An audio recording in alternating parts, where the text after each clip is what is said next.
This isn't your usual Naruto. This is Naruto Uzumaki dying in the flames, only to be reborn from them. Legend says a creature that dies in fire is reborn in fire. Naruto is about to find out that the legend was never about some mythical beast. It was about him. The Valley of the End becomes his funeral. Fire becomes his rebirth. And when Naruto rises again, he doesn't come back as the same boy. He comes back with the power to change, the power to heal, and the power of the phoenix. The village thought Naruto was dead. They were right. The thing that came back is something entirely different. Chapter 1. I guess I could start this story out talking about the abuse I suffered or the pain and heartache I have felt or something like that. Well, I won't. Instead, I will tell you about myself and my unique situation. There have only been a few people in all history who are like me. When I say like me, I don't mean the vessel of a tailed beast or the son of a Kage or even the plague of the village. No, when I say people like me, I am talking about something the world has forgotten about. A being who has the ability to change. Now you may say everyone can change. Well, that would be true if the change is just something simple like a weight, where you live, who you hang with, who you love or hate. That is not the change I am talking about. Perhaps it would be best if I started with what know and then explain what you don't know. You all know how I was tricked into stealing the Forbidden Scroll and put on Team 7. You all know I went to Wave and saved the country. You all know about the Chunin exams and the fight at the Valley of the End. But that is what you truly don't know. That event changed my life forever. Ironic, Sasuke said he wanted to cut all bonds. If he knew the bond he truly cut that day, he would kill himself. After he stabbed me in the chest, why the Chidori, he caused my body to die originally. As I was laying there, Kyuubi did something none would ever think a demon could do. He cried. In that moment, the evil that had consumed him for 10,000 years was broken. In that moment, when the Shinigami came to take our souls, he made a deal with death. Let me tell you about it. Flash Kyuubi cage. Naruto was leaning against a wall, feeling his spirit leaving his body. He was tired. Tired of the pain and tired of the loneliness. Tired of the hate and tired of being tired. A white light appeared and a spirit in a black robe descended from the ceiling and said, "It's time, mortals." A sob sound was heard and both the figure and Naruto looked over at the cage, and Kyuubi said, "I want to ask you something, Shinigami. Do you have the power to bestow the heavenly powers?" The Shinigami said, "Yes, Kitsune." "Why?" Kyuubi said, "I offer you a trade. You know the seal won't take me and I will be freed within 20 years. The Shinigami said, "Yes, I know. Not enough time has passed for it to take you fully. What do you care?" Kyuubi said, "I will give myself for a trade. You know you won't have to take another soul for 100 years with mine and can take a vacation and let the others take your place during that time. In exchange, I ask for a few things." The Shinigami said in a neutral tone, "That would be." Kyuubi looked at Naruto and said, "The kid here. You know what his life has been like because of me. I want to repay him for giving me something I have not had in 10,000 years. Hope. To repay him, I want him to keep my power, but I also want him to have the heavenly power of Phoenix." The Shinigami looked at him and said, "Why do you want this mortal to have that power?" Kyuubi said, "No matter what, the kid will have humans trying to kill him because of me, even with me gone. So that is why I want him to have my power. The Phoenix power is so he can correct the mistakes of humans. I think he is worthy because he has a pure spirit." The Shinigami looked at Naruto and said, "I can give it to him, but he will not be able to go back to birth. I will set it up so he can't go back before the age of 5. To keep this power and be able to use it, Aegean, he must save one life for every time he goes back. If he goes back, he will have to start from the same day every time. He must try and make the best life he can because he will be judged off of that life when he gives up the power." Kyuubi said, "Very well. I agree to those terms." Naruto looked at what was going and tried to speak but did not even have the energy to speak. The Shinigami said, "You will train him also, Kitsune, to properly use your powers. So I won't be taking you soul yet. You will have to explain a few things to him, including his family. Do you agree?" Kyuubi said, "Yes." The Shinigami said, "Good," and drew his sword and walked to Naruto and stabbed him in the seal on his stomach and then pulled it out and said, "You will rise from the ashes of death to correct the wrongs you deem worthy to correct. You are now until the time you decide to release this power, the Phoenix." And placed the sword on Naruto's forehead, causing him to scream out in pain as an emblem of a phoenix appeared. The next thing Naruto saw was red flames, and he woke up in his apartment in his bed and was 5 years old. This day would be his focus point until he deemed his life worthy. I began my training under the Kyuubi and I learned some lesson, but I had yet to make it past the Valley of the End. The 3 times I have gone back today started my 4th time. Naruto blinked and sighed, looking up at the ceiling, and said, "So it begins again." He got up out of bed and went through his morning ritual. He quickly got dressed in his hideous orange suit and left his apartment. First stop, the Hokage office. Naruto took about 30 minutes getting across town to make it to the tower, but not before pushing a civilian out of the way of a falling plant. He then snuck past the 2 guards at the mission room. He walked into the lobby of the Hokage's office and used a simple henge to look like Asuma and said, "Is Dad in?" To the secretary. She blinked and said, "Of course, Asuma. Go on in." Asuma nodded and said, "You might want to hold his appointments. This is going to take a while." The secretary nodded and Asuma walked into the Hokage's office, and the third looked up, and after Asuma closed the door he said, "Who are you?" Asuma chuckled and said, "It's good to see you, Aegean old man," dropping the henge and showing a 5-year-old Naruto. The third blinked and said, "Naruto, what?" He stopped as Naruto held up his hand. Naruto said, "We need to talk, and if the council knew I was in here right now, Danzo would have his root member spy. That's why I henged into your son." The third nodded slowly and said, "What's so important that you would need secrecy, and how do you know henge?" Naruto sighed and said, "May I?" Motioning to the chair. The third nodded and Naruto sat down and said, "This is a long story, so I already told your secretary to hold your meetings. That was your suggestion from before when I came back." The third said, "I never."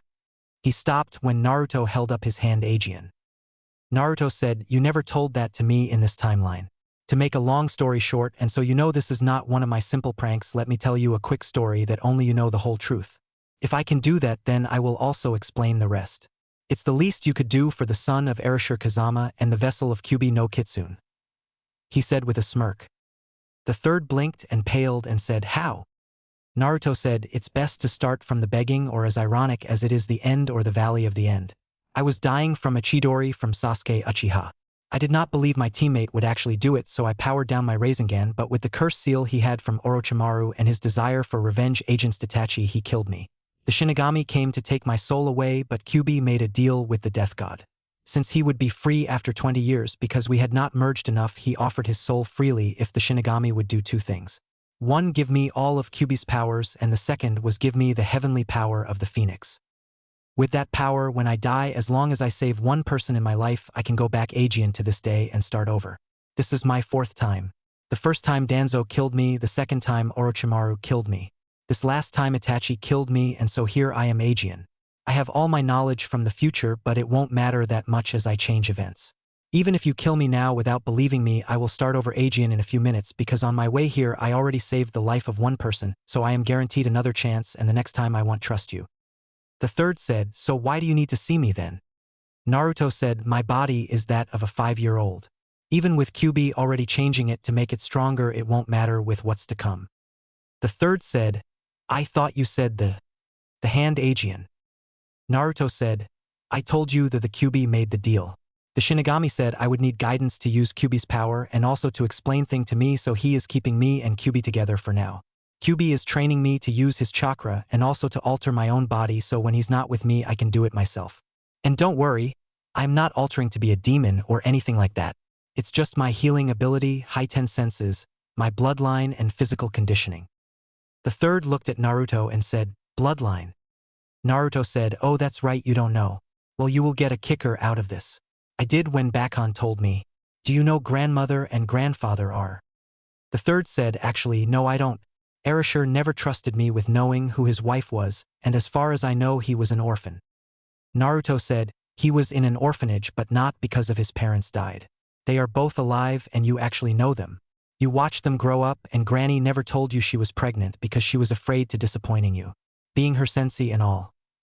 Naruto smirked as the wheels moved in the third's head and he paled. Naruto said, "She really should quit drinking and gambling.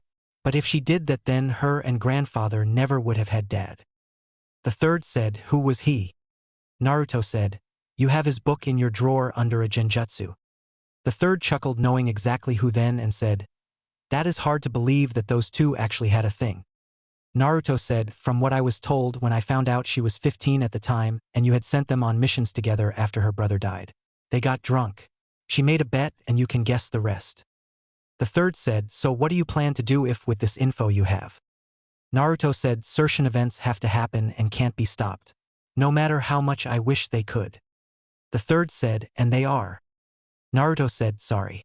I told you before and they blowed up in mine and your faces, so we won't do that again. I have actually told you too much, but since you will be dead when those events happen, I can feel a little safe. As for now, only I will know what is supposed to happen. I would like to tell you everything, but if you intervene in the events or move too soon, then Danzo and the council will have the leverage they need to remove you and kill me.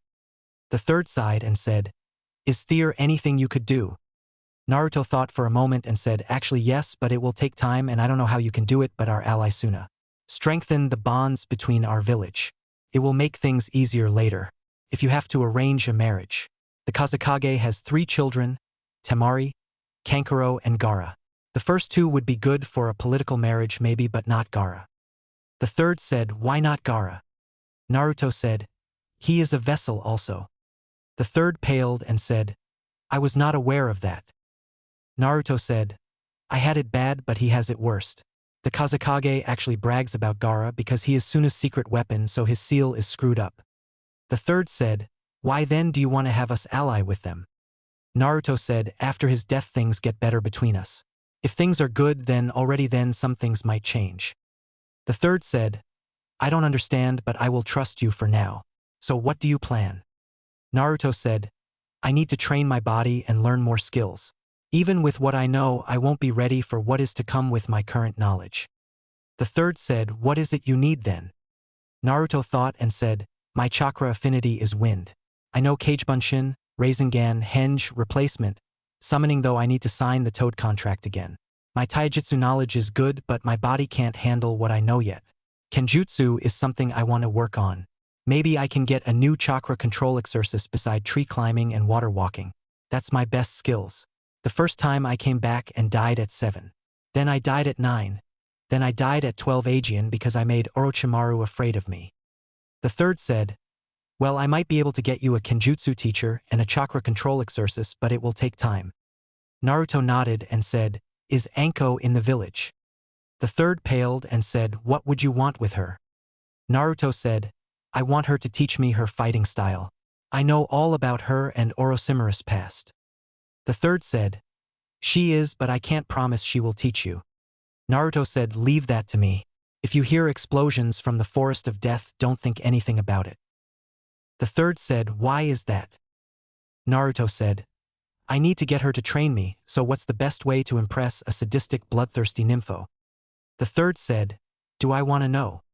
Naruto said, you make her submit. The third said, but you are only 5. How can you make her submit? Naruto said, only physically, and Kyuubi can fix that. I am closer to 25 mentally. Also, you don't train under Erosanin for a total of 5 years and not learn a few things. The third said, I don't want to think about it. Naruto said, good, ZYA, and started toward the door. The third said, don't you need some help? Naruto said, just work on getting the Kenjutsu and the chakra control exercise for me. Work on Suna also. I will work on the rest myself for now. And changed back to Asuma before walking out. The third sighed and said, I'm getting too old for this shit. Asuma walked back in and said, oh, before I forget, do you know Kagebunshin? The third nodded and Naruto said, enjoy the paperwork, professor, and walked out. The third looked confused and asked, why would he need to know if I knew Kagebunshin, and told me, damn it. And he hit his head on the table. He looked up and at the Hokage monument and said, you could have told me that's how you did it, Erasure. Naruto chuckled as he left the tower and cut down an alleyway still disguised as Asuma and started to release the henge, only to be pulled into a kiss from a very good-looking Kurenai. Naruto, making the most of the situation, returned the kiss and took control of it before breaking the kiss and saying, for someone who is the genjutsu mistress of Konoha, you need to learn to detect a henge. And he started to walk away only to be pushed against a wall with a kunia to his neck. Kurenai looked at him and said, who are you two?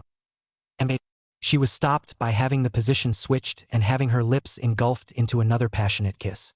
At first she tried to struggle, but after a few moments she gave in to the lust, dropped the kunai and closed her eyes, enjoying the moment. Suddenly the presence left her lips, and when she opened her eyes all she saw was Asuma smiling, and he said, "Age is not the only way to learn about love. Also, you don't have to always be afraid of being hurt. Enjoy your life, Senseiheim," and was engulfed in a swirl of flames.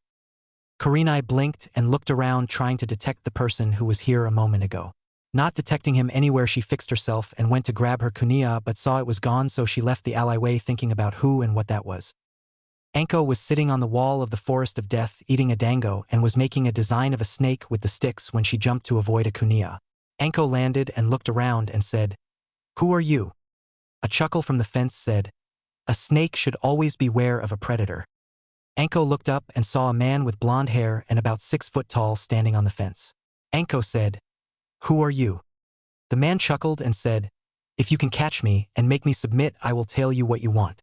But I will also be hunting you." And he jumped into the forest. Anko looked around, not sensing anyone else, and jumped up and over the wall, beginning to hunt. Naruto thought, "Q, you better start pumping your chakra into me. This is going to take a lot out of me."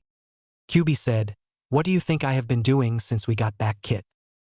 Naruto thought, "How come your voice is not all heavy in the demonic anymore?" Kyubi said, "My hatred is gone, and with it so is the malice in my voice." Naruto was about to think something but jumped away to avoid a snake jumping out of the ground. Naruto snickered and said, "You have to do better than that." Naruto felt a presence behind him and felt someone grab him and heard, "What was that?" Naruto smiled and said, "Boom," and exploded, sending Anko into the air, only for 2 more of the guys that attacked her to appear and kick her into each other like a pinball. Anko sent out a snake from her sleeve and destroyed one and turned to the other, only to see her summon go up in a puff of smoke. The guy in front of her said, "A snake should avoid a fox." Anko looked confused, but the guy in front of her eyes turned red, and then his nails drew longer, and suddenly he charged and took a slash at her, which she ducked but did not have time to react to miss the underswipe that cut the top of her shoulder and her coat and shirt. Anko looked at her wound and saw it was just a small cut and grabbed a little blood, licking it to try and intimidate her opponent. The guy in front of her said, "Gotcha," and went up in a puff of smoke. Anko looked around and started to move, but then she heard it. Doton Yomi Numa, Earth Release, Underworld Swamp, and a swamp appeared under her, and she tried to get out but was not able to because she saw the guy who attacked her was still channeling chakra into the attack, and she was being drained of all of her chakra. She said, "What do you want?" Panting.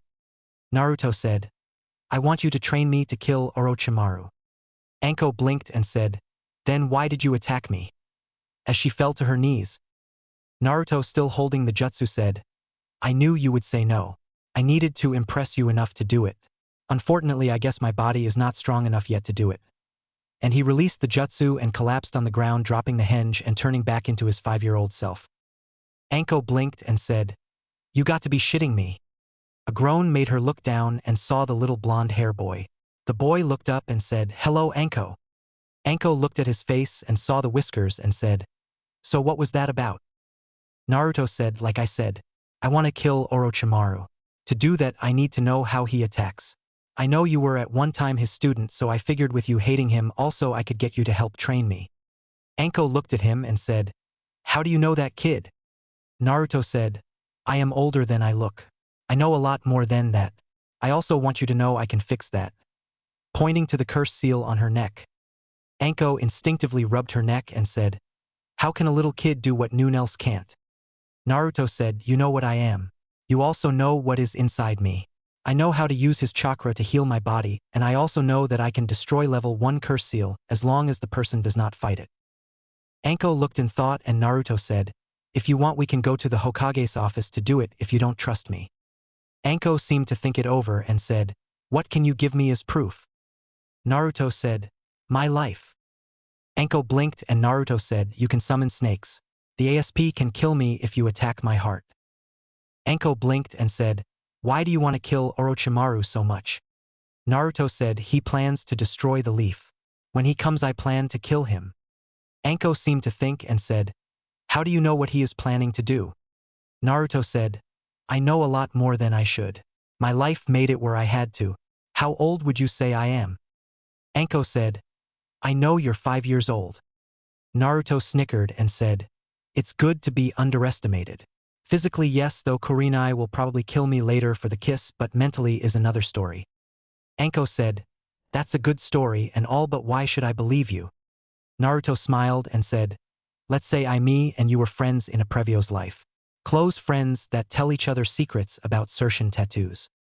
Anko paled for a moment and said, "That's a good one, kid."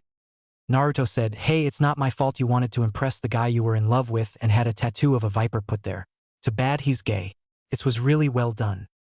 Anko looked pissed and said, "Give me one reason I should not kill you right now. I don't even know how you know about that." Naruto said, "Like I said, I know more than I should. I got two reasons why you should not kill me though. One, you're turned on right now, and two, you're tired of being alone. Hiding behind that mask and never truly opening up around someone.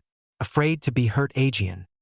Anko looked at Naruto and said, "What was that about Kurenai a moment ago?"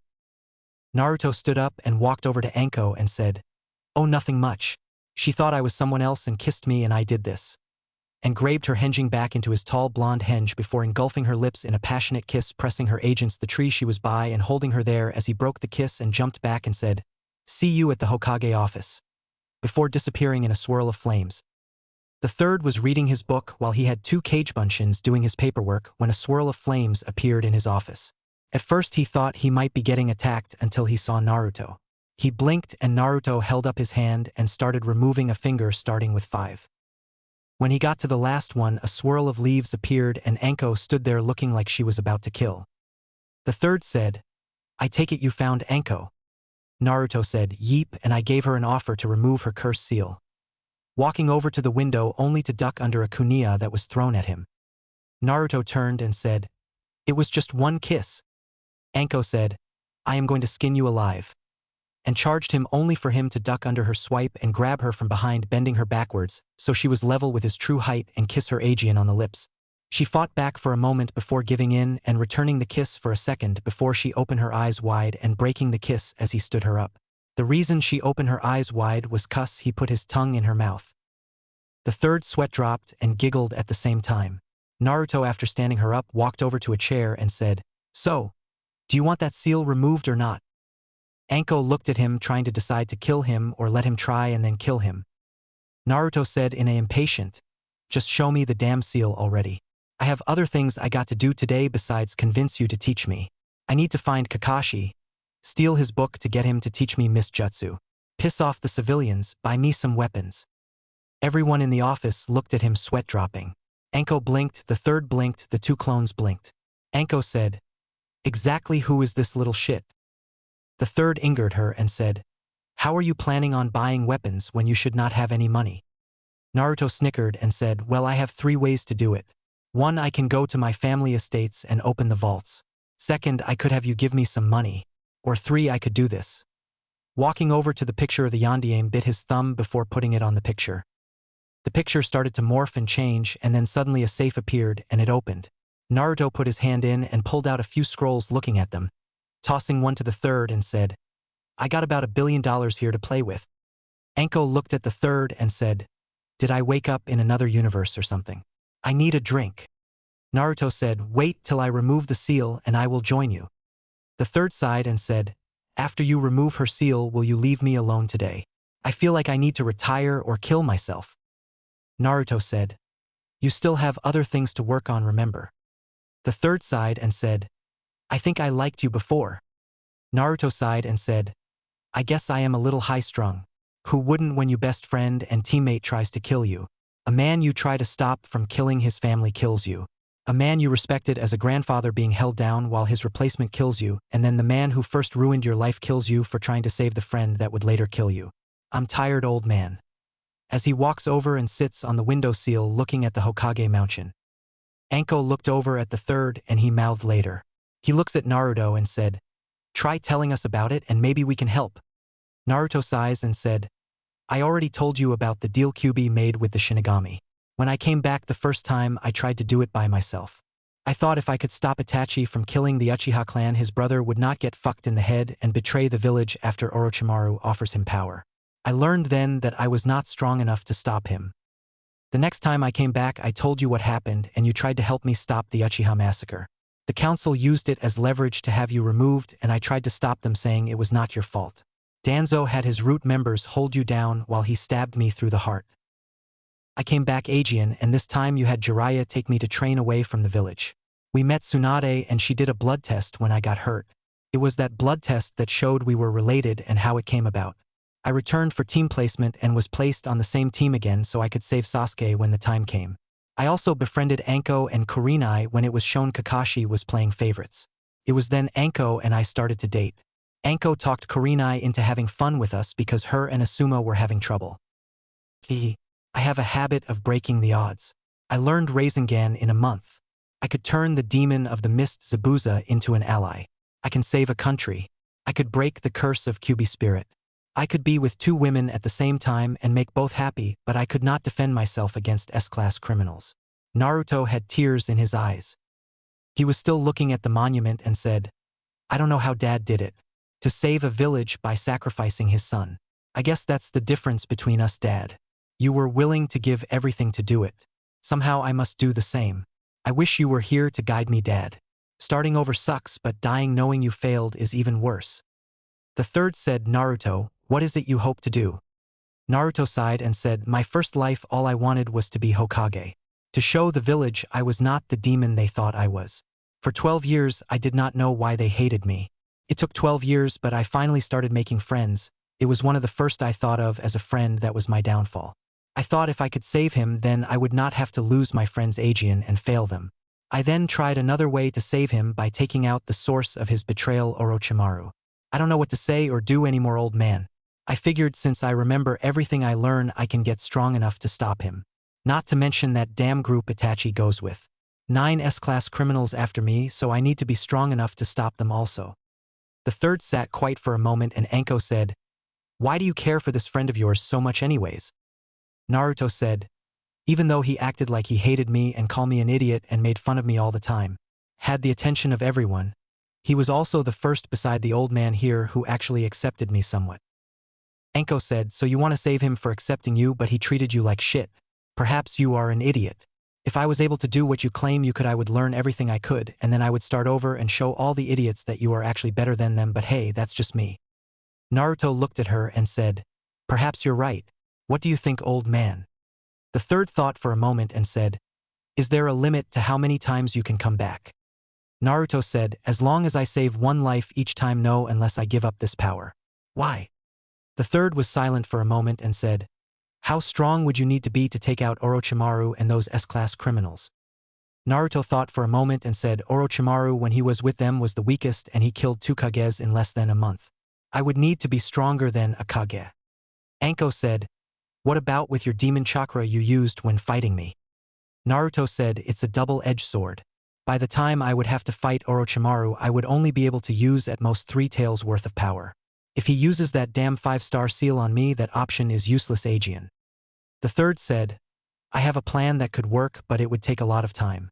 Fortunately, that is something you have a lot of, Naruto. I agree. There are events that must happen. The Uchiha clan is one of them, so don't even worry about that. Also, you must choose wisely who you tell. Instead of doing it like you did today, when you come to me, I want you to repeat this saying. Ready? Naruto nodded and the third said, a monkey will climb higher to avoid a snake. Even with a frog and a snail's help, he may not climb fast enough. A fox can kill the snake, but only with the strength of a snail, the agility of a frog, and the wisdom of a monkey. Naruto thought for a moment and said, I get that one. Using the summons as a reference. What is your plan, old man? The third thought for a moment and said, your plan for Suna is a good one, but that is a bonus. Getting stronger would be wise, and to be Kage level you would have to be trained in everything. Could take a long time to do this. Do you understand this, Naruto? Naruto nodded and said, so get stronger and strengthen the bonds between us and Suna. What else? The third thought for a moment and looked at Anko said, well, as luck would have it, you also will have the dream of every man. Anko narrowed her eyes and said, what do you mean? The third chuckled and said, when you plan to make your move, you will need to work on restoring your clan Kazama. Anko blinked and said, Kazama, as in? Naruto said, yes, Erashur Kazama the Yondaime was my father.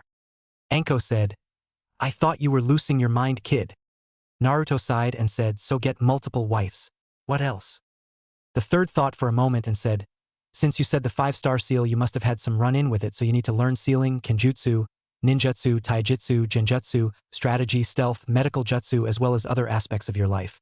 You must learn to be a ladies' man. Learn about each of the women you want to marry. Also, you will need to leave this village and go to others to learn their village secrets. Find out who is Orochimaru's allies and also anything you can about them as well. Naruto said, anywhere you think I should start first. The third thought and said, what is your worst? Naruto snickered and said, genjutsu. The third thought and said, okay, good place to start. Naruto said, when do we begin? Anko said, what have we done? Naruto woke up in his bed and looked at the roof and said, I really hate those tiles. As he got ready for the day heading for the Hokage Tower, on his way he shoved a guy out of the way and quickly walked into the office, not even hinging. A couple of guards tried to stop him along with the secretary. Not a good idea.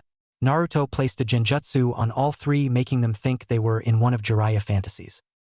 When Naruto walked in, the third looked up and said, Naruto, what can I do for you today? With a smile on his face. Naruto walked over and sat down, putting his feet on the desk and said, I have something to say and then we can talk. A monkey will climb higher to avoid a snake. Even with a frog and a snail's help, he may not climb fast enough. A fox can kill the snake, but only with the strength of a snail, the agility of a frog, and the wisdom of a monkey. The third blinked and said, who are you? Naruto looked at the ceiling and said, Naruto Kazama. The third sat back in his seat and said, so tell me, Naruto, what's going on? Naruto said, it's time to start action. I have lived more lifetimes than I care to count. If you added all my years together, I would give the fox a good run for his money and age. I won't tell you why or how, just know that you might want to let everyone know who I really am. Kyuubi's dead though, so don't feel bad about it. The third blinked and said, can I see the seal? Naruto snickered and raised his shirt, saying, what seal? The third said, how strong are you? Naruto thought for a moment and said, more than enough for what I need to do. The third said, so what do you plan to do? Naruto said, how are things between Suna and Konoha? The third said, strained why? Naruto said, he has a daughter named Temari. Arrange a marriage with her and the son of a Kage. The third said, why would I do that? Naruto said, once the council finds out who I really am and my bloodline added to the fact Kyuubi's dead, they will jump at the chance to initiate the clan resurrection laws. The third thought for a moment and said, what bloodline? Naruto said, give me a moment and I will activate it and show you. And closed his eyes, and the third felt Naruto's chakra go up and after a moment died down. Naruto then started forming Han seals and walked to a plant on the side of the room and said, growth, and a plant suddenly grew 3 feet tall. Naruto turned and said, long story short, Dad is not the only Kage blood I have. The third blinked and said, I think that this might be a good idea, but what do you plan to do? Naruto said, I don't want you to make it public knowledge who I really am yet. The third blinked and said, why? Naruto said, I want to prove some stuff to people. I also need some others to underestimate me and those who think I'm Kyuubi to still hate me, so when the time comes I can stop them. Until then, I want you to keep it a secret. The third said, what exactly are you going to do? Naruto said, train my body. The third said, what exactly does Orochimaru have to do with this, Naruto? Naruto said, when the time gets closer, my friend, you will know. I can't tell you without screwing things up too much. Oh, keep everyone but Anko away from the forest of death. As he headed toward the door. The third said, why, Naruto? You got to give me something. Naruto said, I'm going to live there. As for giving you something, how would you like to spend more time with your grandson? The third said, I would love to, but. Naruto looked at him and said, enjoy your life, my old friend. Use Kagebunshin to do paperwork and have a good life. I will try to stay out of your way and not cause trouble for you until it's time. The third said, Naruto, what do you plan to do? Naruto said, I will be training. The day my age group is supposed to take the finals for the Genin test, put me as a new student. I will be back then. It will look like I am gone until then. The third said, Naruto, wait. I'm sorry. Naruto smiled and said, I promise you, my friend. When the time comes, the years you protected me will be restored and I will save everyone I can. Just get that marriage to Temari set up and don't tell them anything about me except I am the last of my clan with a bloodline. The third nodded and Naruto walked out. He quickly changed into Asuma and headed toward the ally only to be grabbed by Kurenai Aegean. 10 minutes later he left the ally and said, "Till we meet Aegean beautiful Sensiheim." After that he was not to be seen by anyone for almost 7 years. Time skip 7 years. The Academy. Irika sighed as he read the note the Hokage sent him this morning. Apparently a new student would be here for the finals today. He refused to tell the name but said he would be unique.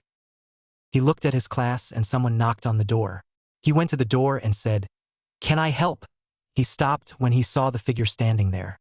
The figure was nearly 5 feet 10 inches and 160 pounds. He had a pair of black pants on, a sword on his left side, a black vest unzipped except the very bottom with no shirt underneath. Blonde hair that was trimmed to where it was only about 2 inches tall and spiky. His eyes were blue but had a small red ring and slitted pupils. He had scrolls all over his vest as well as what looked like seals on his hands. He had a shuriken and 2 kunia holsters on. His legs. You could see his chest and it was what could be described as one word. Ripped. The figure said, "Yes." The Hokage said, "I was to take the test today." Irika blinked and said, "Yes, what is your name?" The figure smiled and said, "Naruto." Irika wrote that down and said, "Naruto." Naruto said, "Uzumaki." Irika's sweat dropped and then paled, dropping his pen before he said, "Right. Anyways, find a seat." Naruto nodded and walked to the back of the class, ignoring the looks he was getting. He sat down and Irika said, "Okay class. To become ninja you must pass this test to show you are ready. When I call your name, please come to the other room to test." And so they started to take the test and then it finally came to Naruto's turn. Naruto walked into the room and the Mizuki said, "Don't I know you from somewhere, kid?" Naruto looked at Mizuki, who was away from Irika, and channeled chakra into his eyes and changed color to red and then disappear, returning to normal, and said, "I've been around." With a smile. Mizuki pointed his finger and Naruto said, "So what's the test?" Irika saw Mizuki pointing but did not know why and said, "Do at least 2 bunshin." Naruto said, "Can it be any kind?" Irika said, "Sure." Naruto just nodded and 5 kage bunshin, and Irika blinked and said, "You did not use hand seals." Naruto said, "Nope," and grabbed a headband before leaving to join the others. After he was gone, Irika said, "What's wrong with you, Mizuki?" Mizuki said, "It's the Kyuubi brat." Irika said, "I know it's him, but why are you freaking out?" Mizuki said, "I know what I saw. It's him. The Kyuubi." Irika sighed and said, "I think you are crazy or something. I mean, it's been 12 years and nobody has died and I am giving him the benefit of the doubt. Besides, the Hokage knows he's here. Why else would he tell us he was arriving?" Mizuki said, "He was waiting to kill us. Now he's back and I am sure he is ready to do it." Irika sighed and said, "We can't do anything about it now. Let's go finish our job." Mizuki sighed and then followed Irika to class. When they got there, Irika said, "Well done. All of you who pass come tomorrow to be assigned your team," and started to leave. Naruto waited until everyone left, then he left as a swirl of flames. In the Hokage office, the third was sitting looking at the people he chose to be senseis for this year's Genin. Asuma, Kurenai, Kakashi. The third sighed and started to say something when a swirl of flames appeared in his office and everyone jumped back, never seeing someone arrive like that, and the figure standing there said, "Thanks, old man, for keeping the place going. I am back." The third chuckled and said, "Welcome back. It's been too long, Naruto." Naruto looked at the ones there and said, "You ready for the real fun to begin, old man? We have less than 6 months before the village will be attacked." Everyone in the room tensed and the third sighed and said, "So you ready to talk?" Naruto sighed and said, "It's good to see you all, Aegean, Kakashi, Asuma, Kurenai." Everyone looked confused and Naruto went to the window and said, "Can you get Ibiki and Enko? When they get here I will tell everything." The third nodded and ordered the two to come. While they were waiting, Kakashi said, "How do you know who we are?"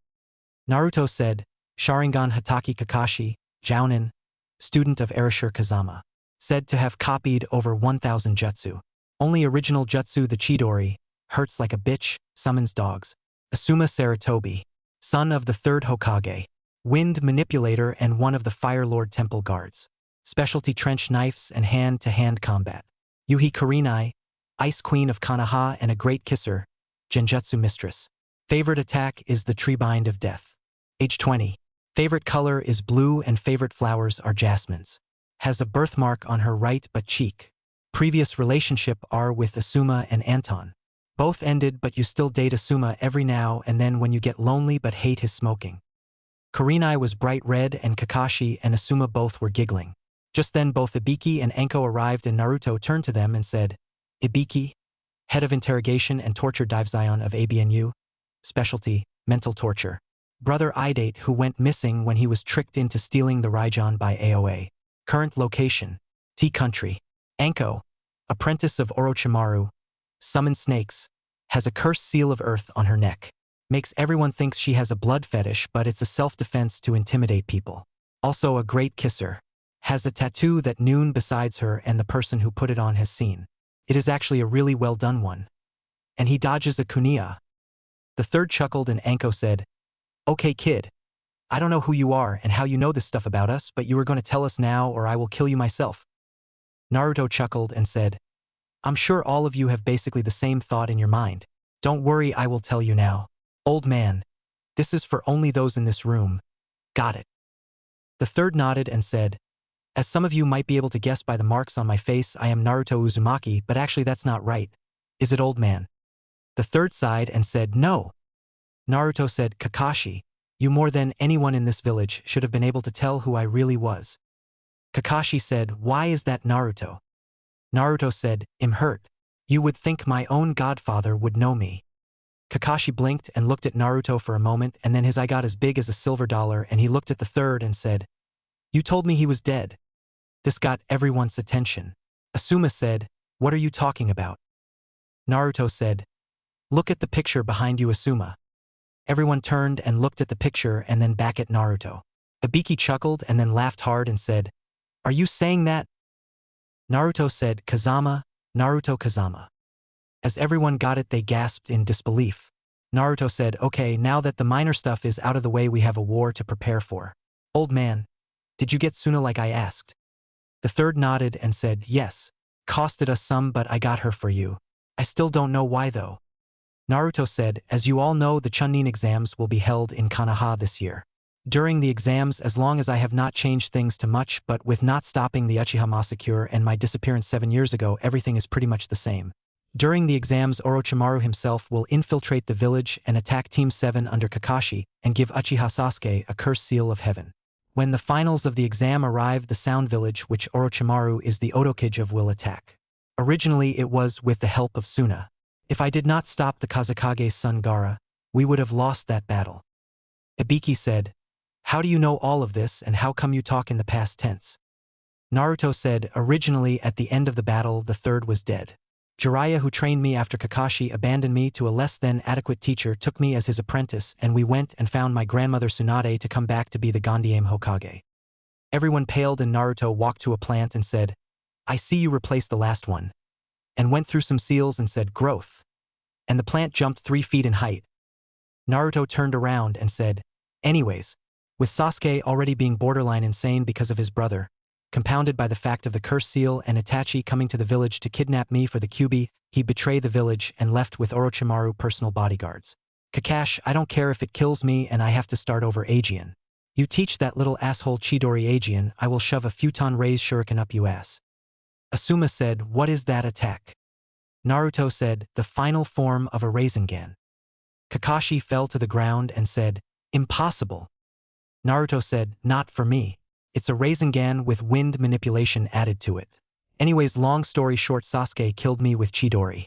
Shinigami came to take me, but because Kyuubi had not been in my body long enough, he would have been back in 20 years. Kakashi said, But the seal. Naruto stopped him and said, Was designed to give me all of Kyuubi's power over my lifetime. If the villagers would have killed me the day of the sealing, Kyuubi would have been back in less than a year. You're lucky the old man here was so adamant about keeping me alive. Anyways, when the Shinigami came to take me, Kyuubi made a deal. A side effect of the seal was he felt everything I felt, so all the sadness and loneliness changed him. Kyuubi's deal was to give his powers to me and… Naruto stopped and hinged into a ABNU and the doors to the Hokage office open and Mizuki came barging in. He said, Hokage, what's the idea of having that demon come into the academy and graduating? I'm sure he is. He never got to finish as Kakashi hit him in the neck and Ibiki had him taken away. When the door closed and everyone settled down, Naruto changed back and said, "Sorry. Could not let that traitor see me here right now. By the way, Ibiki, you might have ABNU keep an eye on him. I know originally he had me do it, but since I passed he may use someone else, but he's after the Forbidden Scroll." Orochimaru promised him power. You know, when his teammates suddenly died under mysterious circumstances. He was trying to impress the Heba team at the time. Ah well, where was I? Now I remember, Kyuubi gave me his powers, and the Shinigami gave me the power of the Phoenix of Legends. Every time I die, I am reborn to a day when I was 5 years old and remember everything that happens. I have had a lot of lives learning. Here in this village and others. The third said, "If what you said is true, Naruto, then we have to." He stopped because of a massive amount of Ki. Naruto said, "That is why I did not tell you earlier, old man. If we start preparing, then Orochimaru's spies will find out and tell him. He has several in this village. Even with all my lives, I still have not gotten to know all of them. The only course of actions is to set up for certain aspects. He has spies on the council, hospital, this administrative building, the academy, ABNU. Hell, I know Root has alliances with them, but it's next to impossible to prove. Danzo is someone I would love to kill. Anyways, I am sure you all have questions, so I will try to answer." Anko said, "How do you know so much personal stuff about me?" Naruto said, "After the first few times of screwing up trying to stop the Uchiha massacre and Orochimaru without much skills, the third of a timeline asked me what I wanted to accomplish as a goal.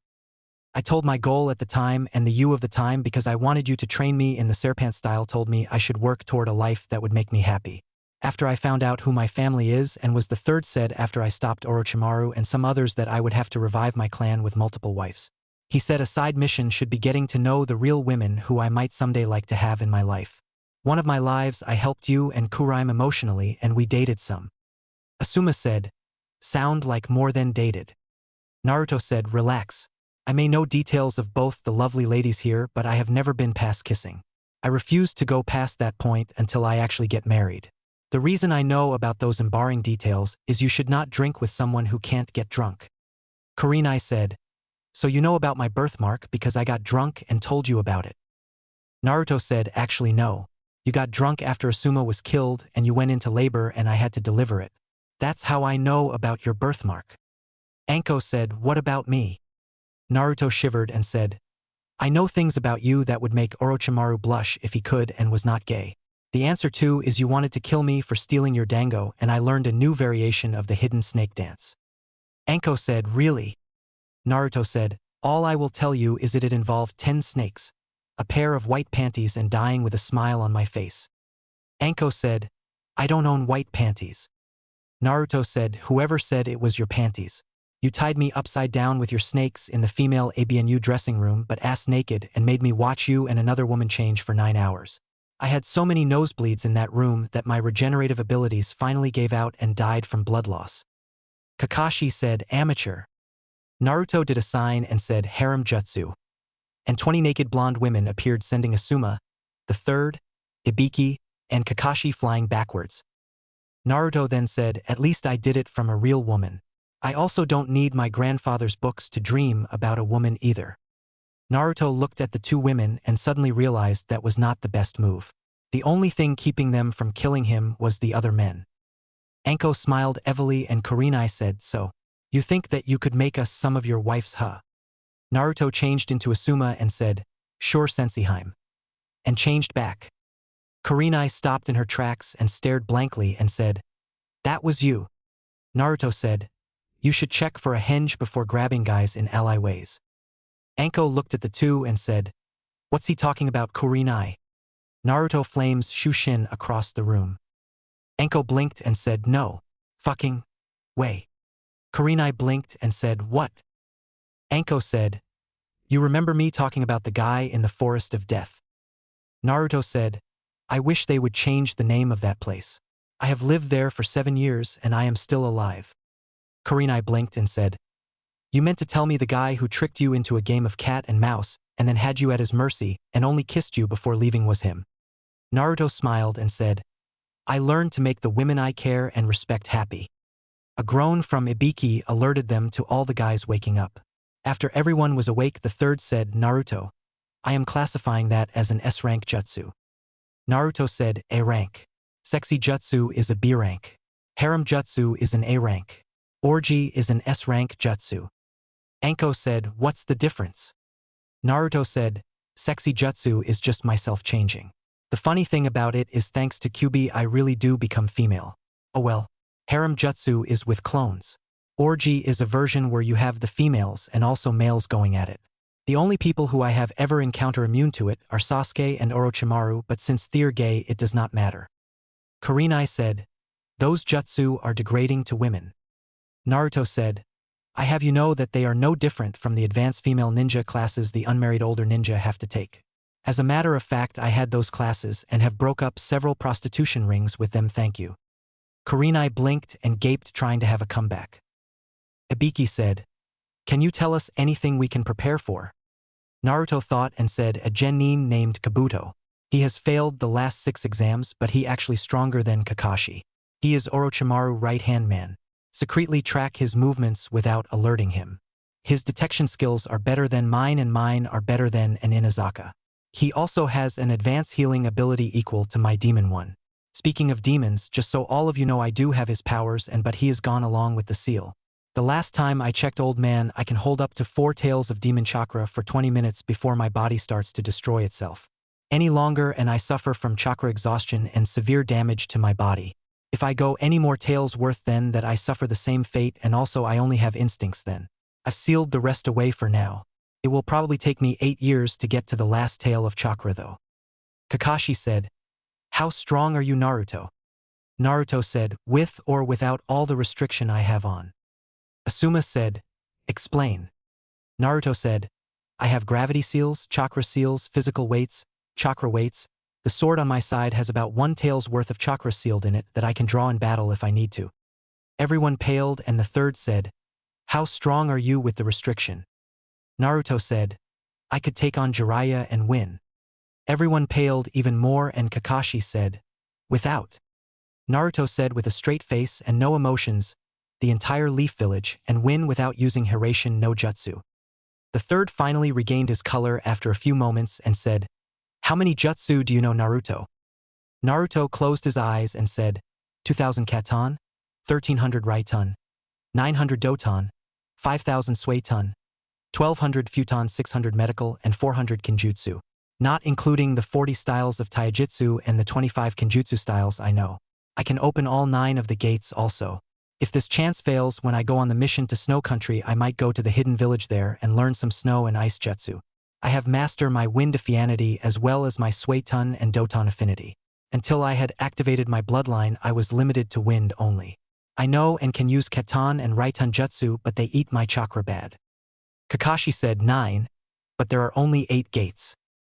Naruto said, in normal people, yes. I was once a demon vessel, so all the demon chakra I have in my body comes through the 9th gate.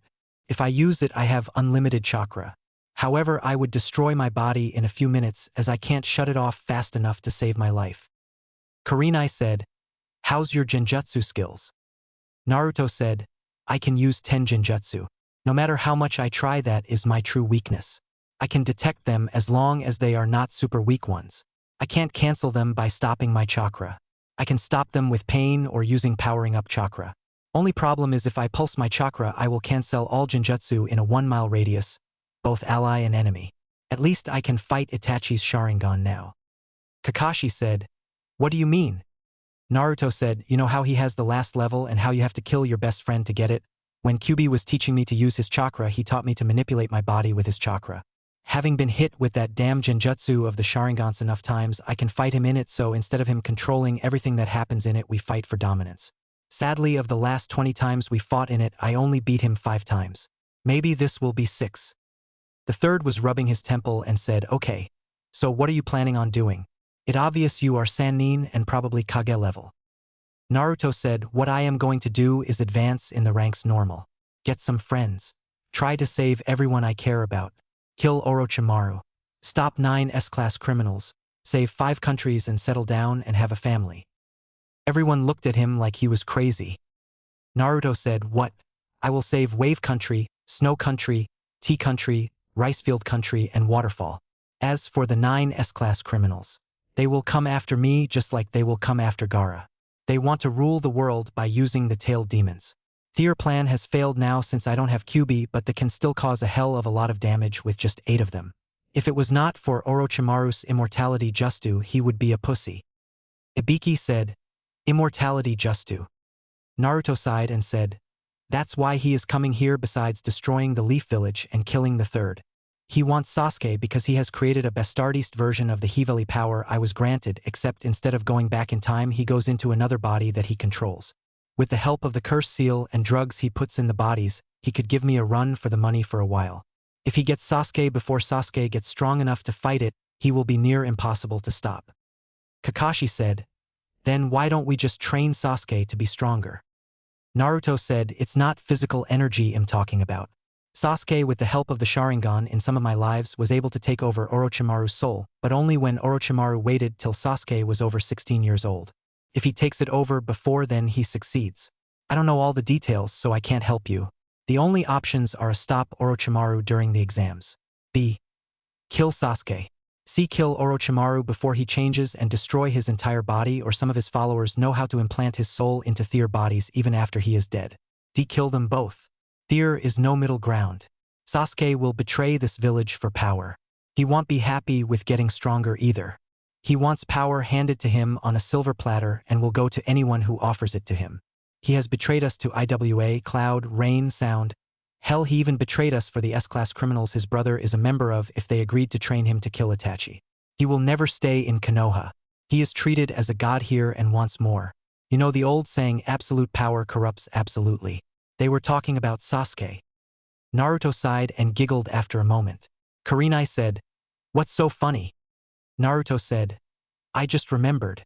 Danzo revolted in one of my lives and held Tsunade, who was the Kage, as a prisoner by holding her assistant Shizun hostage. He forced her to have me banished from Konoha for breaking Sasuke Pinky when we brought him back to Konoha once. 5 of our ninja died, 27 wounded, and because I broke his pinky when I threw him on the ground on the council chamber's floor, they had me banished. Ironic. I wonder how much those assholes are going to ruin this life. Enko said, sounds like you got everything planned out. What's with the Suna thing? Naruto sighed and said, like I told you originally, Suna joined Sound in attacking us. Suna did not know about me and Jiraiya teaching me to summon Gambunta and the power of Kyuubi. If they had, they would have had Gaara kill me quickly. Ibiki said, you mentioned him a lot. Exactly who is he? Naruto said, a living weapon, or at least that's what his father wanted when he did it. The third said, what are you talking about, Naruto? Naruto said, you all know how I was used for honorable reasons to save the village, right? Gaara was not as lucky. One of the council somehow got an urn that had the soul of a crazy monk and the one-tailed sand demon Shikaku sealed in it. The Kazekage had the demon and monk sealed into Gaara while he was still in his mother's womb. When she gave birth to Gaara, it killed her. Unlike me, who was somewhat hidden from the kids here, the Kazekage had made it common knowledge what Gaara was. The sand's personal weapon. Sadly, living nearly 12 years with maybe a day of sleep in your life does not make you a good person. His mission was to kill Sasuke and then destroy the leaf when they attacked. Sasuke wounded him with the Chidori, but all it really did was piss him off. I was able to beat him outside of the village, but Sasuke was given credit. Who wants to see the plague of the village as a hero? The third thought for a moment and said, then why did you want the arranged marriage to strengthen ties between us? Naruto said, Orochimaru will kill the Kazekage. One way or another and impersonate him here during the finals. It's too much of a convenience to be by you during the attack. After everything calms down and Gaara losing to me, he becomes the new Kazekage of the sand. I am one of the only people he would ever trust after that. Temari is his older sister and she is one of 3 people he cares truly about. Kankuro, his brother, and me are the others. I plan to fix Gaara's seal when I see him to get rid of Shikaku influence on him. That will make him more friendly with me, and with Temari being engaged to me, he will respect the leaf since I am from the leaf. Temari is also a nice woman, and the only people who would date her are either trying to suck up to Gaara or just want to use her. I actually care for her and want to see her happy. The only other guy to ever be halfway decent to her in all of my lives was Shikamaru, but they have a love-hate relationship, and after she got pregnant he left her. I would not do that to her, so that's why I was willing to do this. I would have tried it even without the politics. Everyone seemed to accept his answer, and the third said, so what do you want to do? Naruto said, team placements are the same always as they would have been. Kakashi has Sasuke, Sakura, and me. Kurenai has Kiba, Shino, and Hinata. Oh, and Kurime. Hinata is a fragile egg. You will try to baby her, but actually letting Anko train her a little will bring her out of her shell. Just a thought. The last team will be the next Inoshikacho group under Asuma. If you can work with your teams on speed and endurance to prepare them for the war. That and chakra would be all the training I suggest to help them be stronger. The rest is up to you. As far a mission. I only really know about Team 7's mission under Kakashi. Give us whatever you feel like, old man, until a C-rank mission to Wave comes in. When it does, I request that mission. I might be able to get us 2 strong ninja to help. The third said, and who would these 2 be? Naruto smiled and said, the demon of the mist Zabuza and his assistant Haku, who also has a bloodline. The third said, I agree to the mission, but I won't agree to the missing Nin until I speak to them. I will give them free leave though. Naruto said, that's all I ask. Before I forget, don't call me Kazama in public. I don't want the wrong people to know until it's time. Right now word should be spreading around town the demon is back. It really won't affect me much. One of the genjutsu I know allows me to do my shopping and stuff. Also, I will not show my true skills, Kakashi. I will use simple henge, replacement, cage bunshin since I can't do regular bunshins, tree climbing and water walking. Well, it's getting late and I have a novel to finish reading, so I need to head home. Kakashi said, Naruto, wait. Where do you live? Naruto smiled and said, oh, the Forest of Death. I built me a home there. The only ones who actually go there without being ordered are Anko and the old man. CYA. And disappeared in a swirl of flames. Kakashi said, he's joking, right? And what is with that Shushin? The third said, actually no. When he came to me at the age of 5 and told me about coming back, he asked me to keep everyone but Anko out of there. He really does live there. As for the Shushin, I don't know. Anko said, I just got a new hobby. Kurenai said, what's that? Anko said, he has lived there for 7 years and I only encountered him one time in all those years. I am going to find him and his home. The third said, I can help a little. I know it's not in the South Quadrant. I checked it myself looking for him after the Uchiha massacre. Anko said, I also know he's not in the East Quadrant also.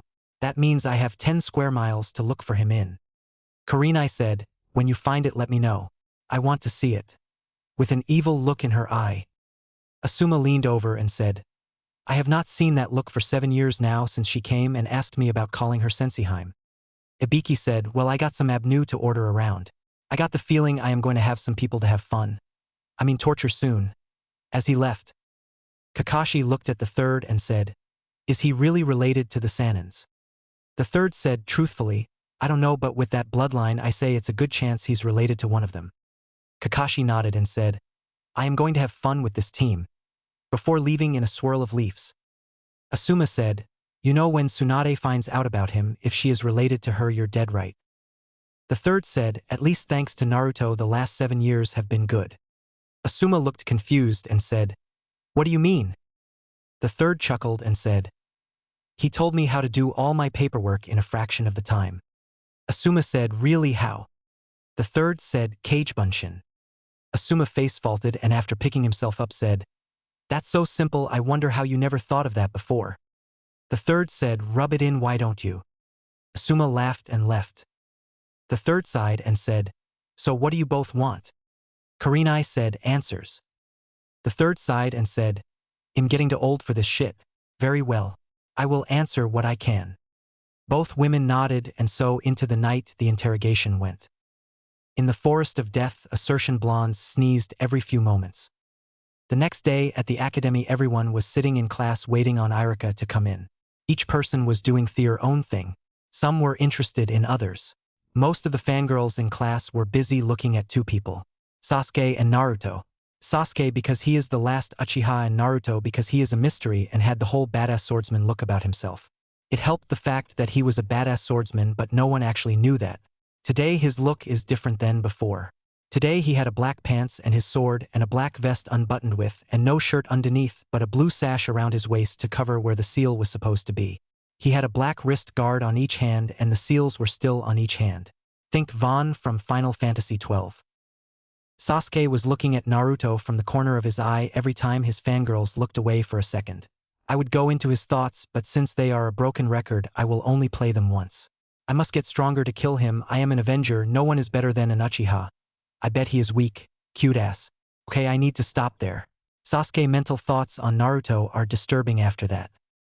Naruto was sitting in the back of the class and was eyeing each of the rookie 9. They did not know it though.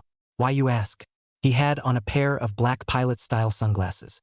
If you looked at his eyes, all you could see was your reflection, which made his new fan club think he was looking at him. Naruto was mentally evaluating each of his friend. Shikamaru genius, lazy, family-style jutsu, weak taijutsu. Choji powerhouse, food expert, family jutsu, weak genjutsu. Ino fangirl, family jutsu, weak nin and taijutsu. Nice body, lousy kisser. Bisexual. Shino genius, family jutsu, weak taijutsu. Hinata bloodline, low self-esteem, family jutsu, weak ninjutsu. Controlative, possessive disorder. Want to control all life. Kinky. Kiba heightened sense, family jutsu, weak genjutsu. Sakura fangirl, weak nin and taijutsu. Multiple personality.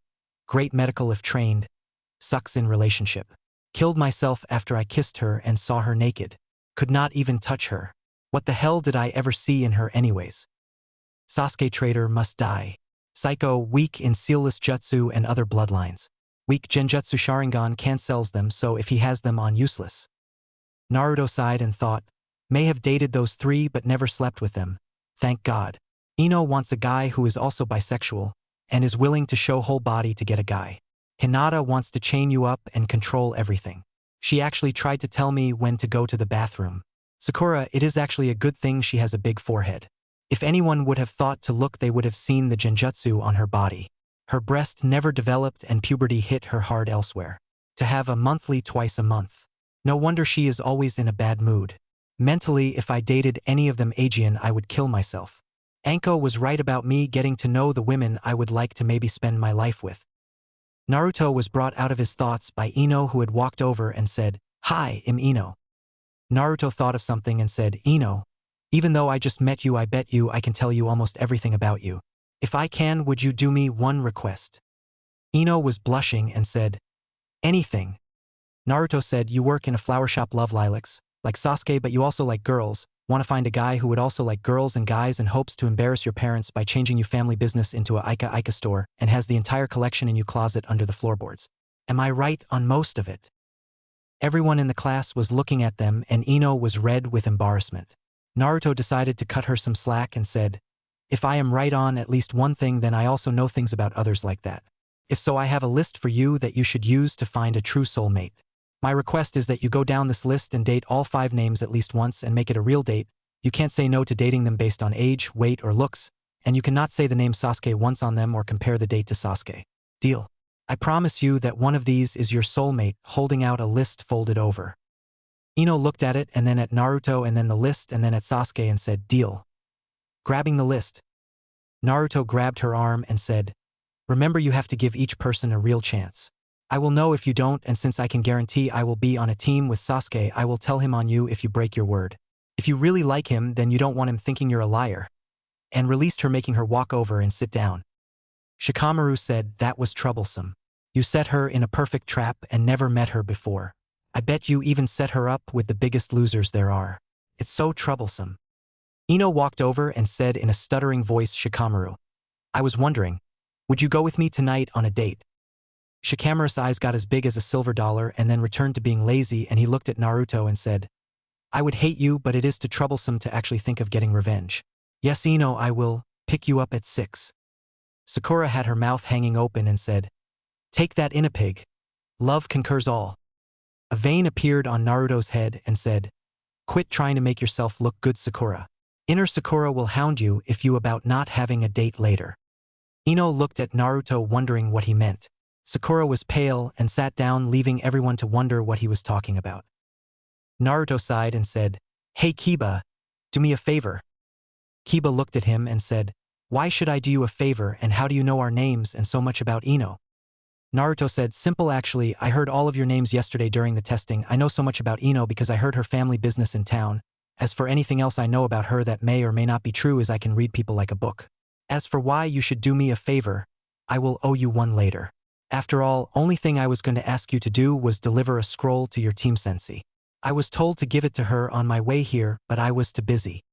Shikamaru said, how do you know what teams we are going to be on and who our senseis are? Naruto said, information gathering is important for a ninja, but truthfully I saw the list earlier when I was at the Hokage's office finalizing my ninja status and getting my picture taken for the records. Shikamaru said, troublesome. I thought I was the only one who saw that list. Kiba said, fine, I will deliver this scroll for you. Who was it from anyways? Naruto said, all I remember about the guy was his last name started with a K. He said it was an apology for something and he did not know if he would get a chance to tell her face to face, and did not want to have hard feelings if he did not see her Aegean. Kiba said, alright, I want to call in that favor now anyways. Naruto said, alright. Kiba said, since we know nothing about you, tell us about yourself. Naruto said, fair enough. My name is Naruto. I am the same age as all of you. I am a seal master and have lived and trained on the outside of Konoha since I was 5 years old. I am engaged to one woman, though I have not met her yet, and I am one of the last of my clan. Shikamaru said, I never heard of a clan called Uzumaki before. Naruto said, that is not my real name. It was changed to protect me until I was strong enough to claim my real name. I will not tell you what it is, no, but I will tell you it is one of the founding clans of Konoha. Well, Irik is here, so let's meet our teams. Favors filled Kiba, thanks. And leaned back, propping his feet up on the desk and waited. Irika walked in and said, okay, I want to congratulate all of you. Naruto raised his hand and Irika said, yes, what is it, Naruto? Naruto said, where is Mizuki-sensei? I was sure he would be here today. Irika said, Mizuki is no longer with us. He was caught breaking into the Hokage's office last night. Apparently, he was going to defect from the village. Naruto smirked to himself at that. Irika sighed and said, as I was saying, the life of a ninja is not an easy one. You will face many trials and some of you may not be ready for what is to come. Anyways, good luck. The teams are as follow. Team 7 Sasuke, Sakura, and... Sakura jumped up to say something but was stopped. Naruto said, Sakura, stop insulting others. We need to work on our teamwork. Sakura shot him a glare and said, I bet we are not even on the same team. Naruto said, Team 7 Sasuke, Sakura and me under Sharingan Kakashi. Team 8 is Kiba, Shino and Hinata under Genjutsu Mistress Kurenai. Team 10 is Ino, Shikamaru, and Choji under Knight of the Fire Lord Asuma. Am I right, Irika-sensei? Irika looked at the list and said, yes, but how? Naruto said, like I told everyone earlier, I saw the list when I was getting my ninja status finalized and had my picture taken. Irika said, yes, well, I may not like the fact that Naruto and Sakura interrupted me, but Naruto did finish my duties for me, and also Sakura, I would have to say he also had a good point. You do need teamwork, so don't insult others who might be on your team. Well, one last time I would like to say good luck. Your senseis will be here shortly. Irika turned to leave, but Naruto yelled, Irika, I have something for you. And tossed a scroll which Irika caught, and he said, what is it? Naruto said, I noticed when I was walking through the village last night that you had a bunch of paperwork needing to be filled out. That's a jutsu that helps with paperwork. It has other things it can do, but read the whole description and you will understand. Irika nodded and opened it and read it with a big smile on his face and said, that will save me a lot of time on paperwork. Thanks, Naruto. Where did you learn it? Naruto said, I got it from one of my father's scrolls he left me, and though it takes a lot of chakra, it will at least cut your paperwork time in half. Leaf ninja have to look out for one another, right? If we did not, then we would be no better than monsters and demons. After all, being kind is part of being human. Irika paled for a second, then smiled and said, I was right, Naruto. You are a good person. Thanks. And walked out the room. Sasuke said, what was that jutsu you gave him? Dobe. Naruto said, I am not a dobe. I am equal in status as you and anyone else in this room. We are all Leaf Ninja now. All equal in ranks as Genin. It does not matter what clan we are or who we are related to or what our last name is. In both battle and everyday life we need to look out for each other. We are family in that sense. As for what jutsu that is, it's Kagebunshin. Shikamaru said, you do know that's a Jounin technique, right? Naruto said, yes, I know, but it's only that because of the chakra you need to use it. If you used it unwisely, it could kill you. However, just making 1 or 2 and not using it in battle should be safe for a Chunin, and each time he uses it will make it easier the next time.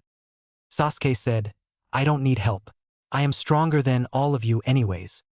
Naruto said, then if me and anyone in this room got together you could defeat us. Sasuke said, easily. Naruto said, who do you think is the weakest person here, Sasuke? Sasuke said, probably you. Naruto said, pick someone to team up with me, and I bet we could be you in less than a minute. Sasuke smirked and said, Choji. Naruto smirked and said, who has a watch? Kiba said, I do. Naruto said, you time us and tell us to begin. Choji, come here. Choji got up and came to Naruto, and Naruto said, relax. We can beat him easily with teamwork. I want you to take a kunai and charge him. Don't worry about hitting him or anything. I will do the rest. Teamwork is the key to victory. Choji just nodded and looked at Kiba and said, ready. Naruto also just shook his head, and Sasuke got into a fighting stance and said, bring it. Kiba said, begin. And Choji pulled out a kunai and charged Sasuke. Sasuke smirked and started to form hand seals only for something to grab his leg. He tried to move but could not and had to pull out a kunai to block Choji's strike. He was still not able to move his legs or see what was holding him while defending himself. Suddenly he felt a kunai on his neck. Naruto said, time. Kiba looked at the watch and said, 29 seconds. Naruto said, good job, Choji. Teamwork can almost always stop a single enemy. And started to walk toward his seat. Sasuke looked down and did not see anything holding him and said, how did you hold me in place? Naruto said, I had a cage bunshin hold you, and since you could not stop defending against Choji to look and destroy the cage bunshin, I simply walked around you and applied the finish to end the match. Sakura said, you used ninjutsu to beat him. That's cheating. Naruto said, we are Ninja Sakura, we use everything we can to win. As for using ninjutsu, what do you think the hand seals he was doing would have been? An enemy will not always allow you to form hand seals, so you have to know other things to win. If you notice, I never used a hand sign. It's not because it's a sealless jutsu. It's because I have mastered it to a point where I don't need the seals. Look underneath Sakura. If that would have been an actual battle, Sasuke would be dead, and we would have cut his eyes out and sold them to another village. Everyone was stunned, and Sakura said, you would do that? Naruto said, if I was an enemy then yes. You can ask Hinata up there about it. The Cloud Village already tried to do that when she was 4 years old. An enemy does not care who you are or where you were in the class, whether you are the rookie of the year or the dead last. All they care about is killing you and completing their mission to get paid. All any of our lives is worth is how much someone is willing to pay to kill us. Remember that. And he sat down. Clapping could be heard, and everyone turned and saw a woman with red eyes and a man smoking a cigarette, and the man said, he's right about everything he said. My name is Asuma and this is Kurenai. Team 8 and 10, come on. And he started to leave. Both teams got up to leave, and Naruto said, Kiba, don't forget the favor. Kiba said, I want, but we are going to have to spar sometime. Naruto said, sure, good luck. As they walked out. Finally, it was only Team 7. Naruto sighed and created 10 cage bunshin and had them start running up and down the walls. Sakura and Sasuke saw this and were in awe. Sakura said, why and how are you doing that, Naruto? Naruto said, anything a cage bunshin learns, so does the original when dispelled. Kakashi is always late, so I decided to do some chakra control exercise. This one is based on tree climbing. Sasuke said, everyone knows how to climb trees, dope. Sakura said, I already have perfect chakra control. Naruto threw 2 kunais into the wall and walked up the wall and walked around the 2 kunais and started standing on them with his index finger while he was doing push-ups with his legs in an Indian style upside down. The 2 sweat dropped as he did this with his eyes closed. Sasuke began brooding, and Sakura tried to get him to give her a date. He ignored her, and she would shoot glances at Naruto, who was still doing his exercise. Meanwhile, Kiba was following his team and Team 10 out of the building when he said, Kurenai-sensei, I was asked to give this to you. Holding up the scroll. Everyone stopped, and Kurenai got it and said, what is this, Kiba? Kiba said, I really don't know myself. Naruto said he was asked to give that to you from someone who had the last name starting with K, and it was an apology or something. He said he saw where our teams were divided up and asked me to deliver it since he did not think he would be able to. Kurenai shot a look at Asuma, who just shrugged his shoulders. Kurenai sighed and opened the scroll, and when she did, a box of chocolates and 24 jasmines with a blue fox holding a card. Kurenai blushed and opened the card and read it. Senseiheim. I wish to apologize for embarrassing you in the Hokage's office last night. Even though I may have had a life with you before, it is not always the same. Each event in life depicts who and what we are. I may only know you a day of hundreds of lifetimes, but I will never know everything about you. I am sorry if I overstep my bounds, and I hope we can still have a relationship. Whether it is as co-workers, friends, or whatever, I will respect your wishes. Sincerely yours, Kazama. Kurenai blushed as she read it and smelled the flowers and said, Kiba, thank you for delivering this for me, and I will also thank Naruto when I get a chance. We have other things to worry about now. Asuma said, from your friend from last night. Kurenai nodded and said, yes, I must thank him personally. Asuma nodded and said, Anko figure out where he lives yet? Kurenai said, you heard any explosions yet? Asuma said, I take that as a no.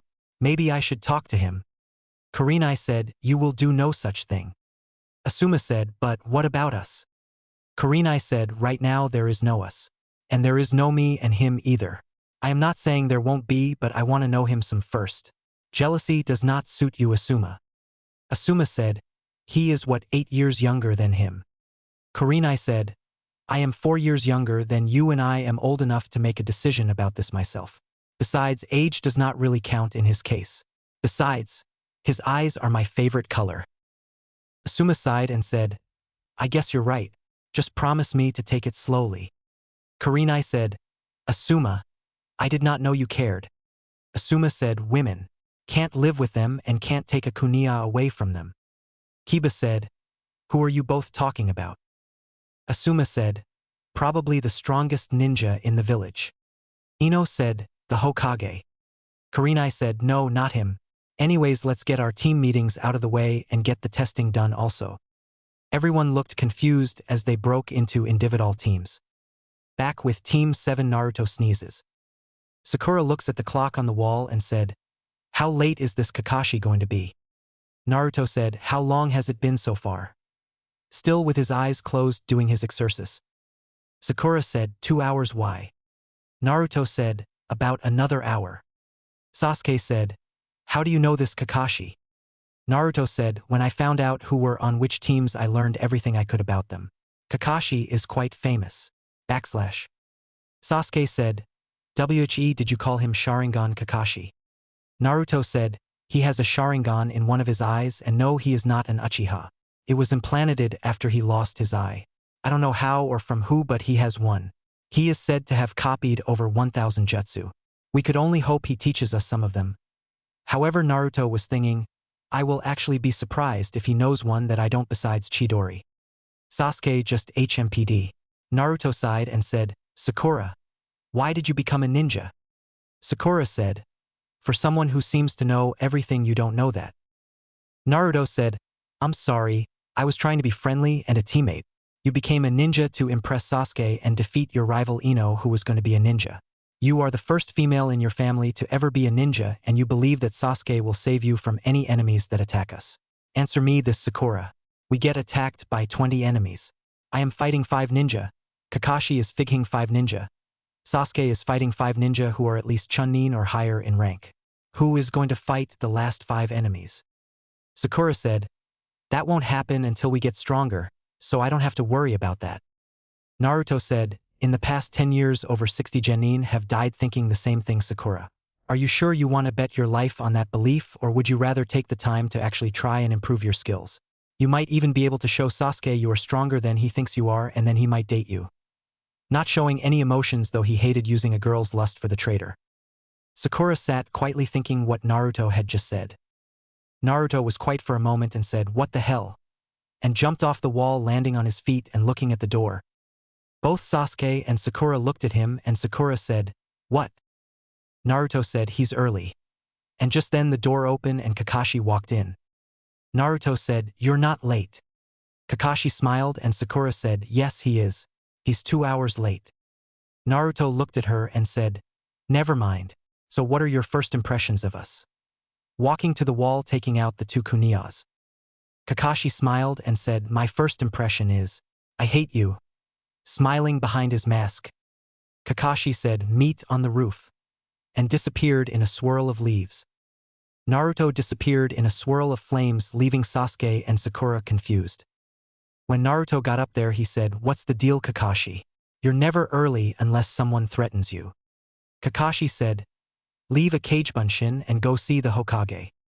Naruto nodded and created one and left to the Hokage office. When Naruto arrived in a swirl of flames in the Hokage office, the sight that greeted him was not what he expected. No, far from it. Naruto looked at the people there and said, "Pardon the interruption, Hokage-sama, Kazekage-sama." Kakashi-sensei said, "You needed my presence." The third smiled at the display of respect and said, "Yes, Naruto-san. The Kazekage has come today to discuss the arrangements of the alliance." Naruto nodded and said, "I understand, sir. What is it you need of me, sir?" Bowing at the two Kages, the Kazekage said, "I have heard some interesting things about you, Naruto-san, but I was not told what I truly wanted to know, so perhaps, since the third stated that only you could answer my question as the current head of your clan, even though you are yet of age, you have to distribute the info." Naruto nodded and said, "I suppose I would be honored to answer what I can without revealing clan secrets. I request that since you obviously have many questions and it will take time to answer, we drop the formalities of positions for the time being, and since I don't like to repeat myself, I also request that your 3 children who are outside in the lobby be allowed to listen, and seeing if everything goes as I believe they will have access to my clan knowledge as well." The Kazekage looked at Naruto and said, "I have no problem with dropping the formality, but I do request how you knew my 3 children were here." Naruto said, "Simple. I have enhanced senses and can detect the family trait in yourself and the 3 in the lobby." The Kazekage nodded and said, "Allow me to get them," and walked outside to the lobby, closing the door. When he was gone, Naruto said, "Quick, did you say I requested it or you requested the marriage?" The third said, "I did." Why? Naruto was about to speak when the door opened and in walked the Kazekage, followed by 2 boys and a girl. The Kazekage said, "Hokage-sama, Naruto-san, I would like to introduce my children, my eldest child Temari, Kankuro and Gaara." Each bowing except Gaara. Naruto walked over and said, "It's a pleasure to meet you all," and kissed Temari's hand and then shook Kankuro's, and Naruto turned to Gaara and the Kazekage, and Temari and Kankuro tried to stop him, but Naruto surprised them all and hugged Gaara. Temari said, "How?" Naruto said, "Shikaku can't hurt me. My bloodline stops the demon inside of him." Turning to look at the Kazekage and the Sansibs, the Kazekage paled and said, "How do you know this, and what is your bloodline?" Naruto walked to the window and sat down looking at them and said, "Perhaps I should tell you my name and who I really am so that we can get things off on the right foot. My real name is Naruto Kazama, son of Erashur Kazama. As for what bloodline I have the bloodline of the first Hokage, as I am also one of his descendants. For my own safety, I had my real name hidden until I was able to protect myself, which I currently can, but I won't take my real name until the day of my marriage. The name I go by now is Naruto Uzumaki." Kankuro said, "That still does not explain how you knew about Gaara." Naruto said, "Quick history lesson, boys and lovely lady. What was the event of the Yondaime Hokage? My father's death." The Kazekage thought for a moment and said, "The Kyuubi attack." Naruto said, "Based on your own experience from your son there, think about what you actually know and what is public knowledge." The Kazekage thought for a moment and looked at Naruto, who said, "I believe you understand now." The Kazekage said, "He sealed it inside you, didn't he?" Naruto said, "Correct, but the story does not end there. Because of my family bloodline, I was able to absorb it all. I should also tell you whoever did his sealing was an idiot. Gaara will die in less than 10 years unless someone fixes his seal. I could do it if you would like." The Kazekage said, "How can you claim that his seal is going to kill him in less than 10 years if you did not see it?" Naruto said, "When I hugged Gaara, his armor of sand parted at the seal enough for me to see it. Being a seal master myself, because of fear from Kyuubi, I can make or break seals better than almost anyone in the 5 shinobi countries." Temari said, "Why should we trust you?" Naruto said, "Simple. I know the pain of loneliness having a demon sealed into you can cause. I don't wish that on anyone. If I can make his life better, then I have to offer. Especially on the chance we might be family soon." The Kazekage said, "If you fixed his seal, what would happen?" Naruto said, "You have 2 options.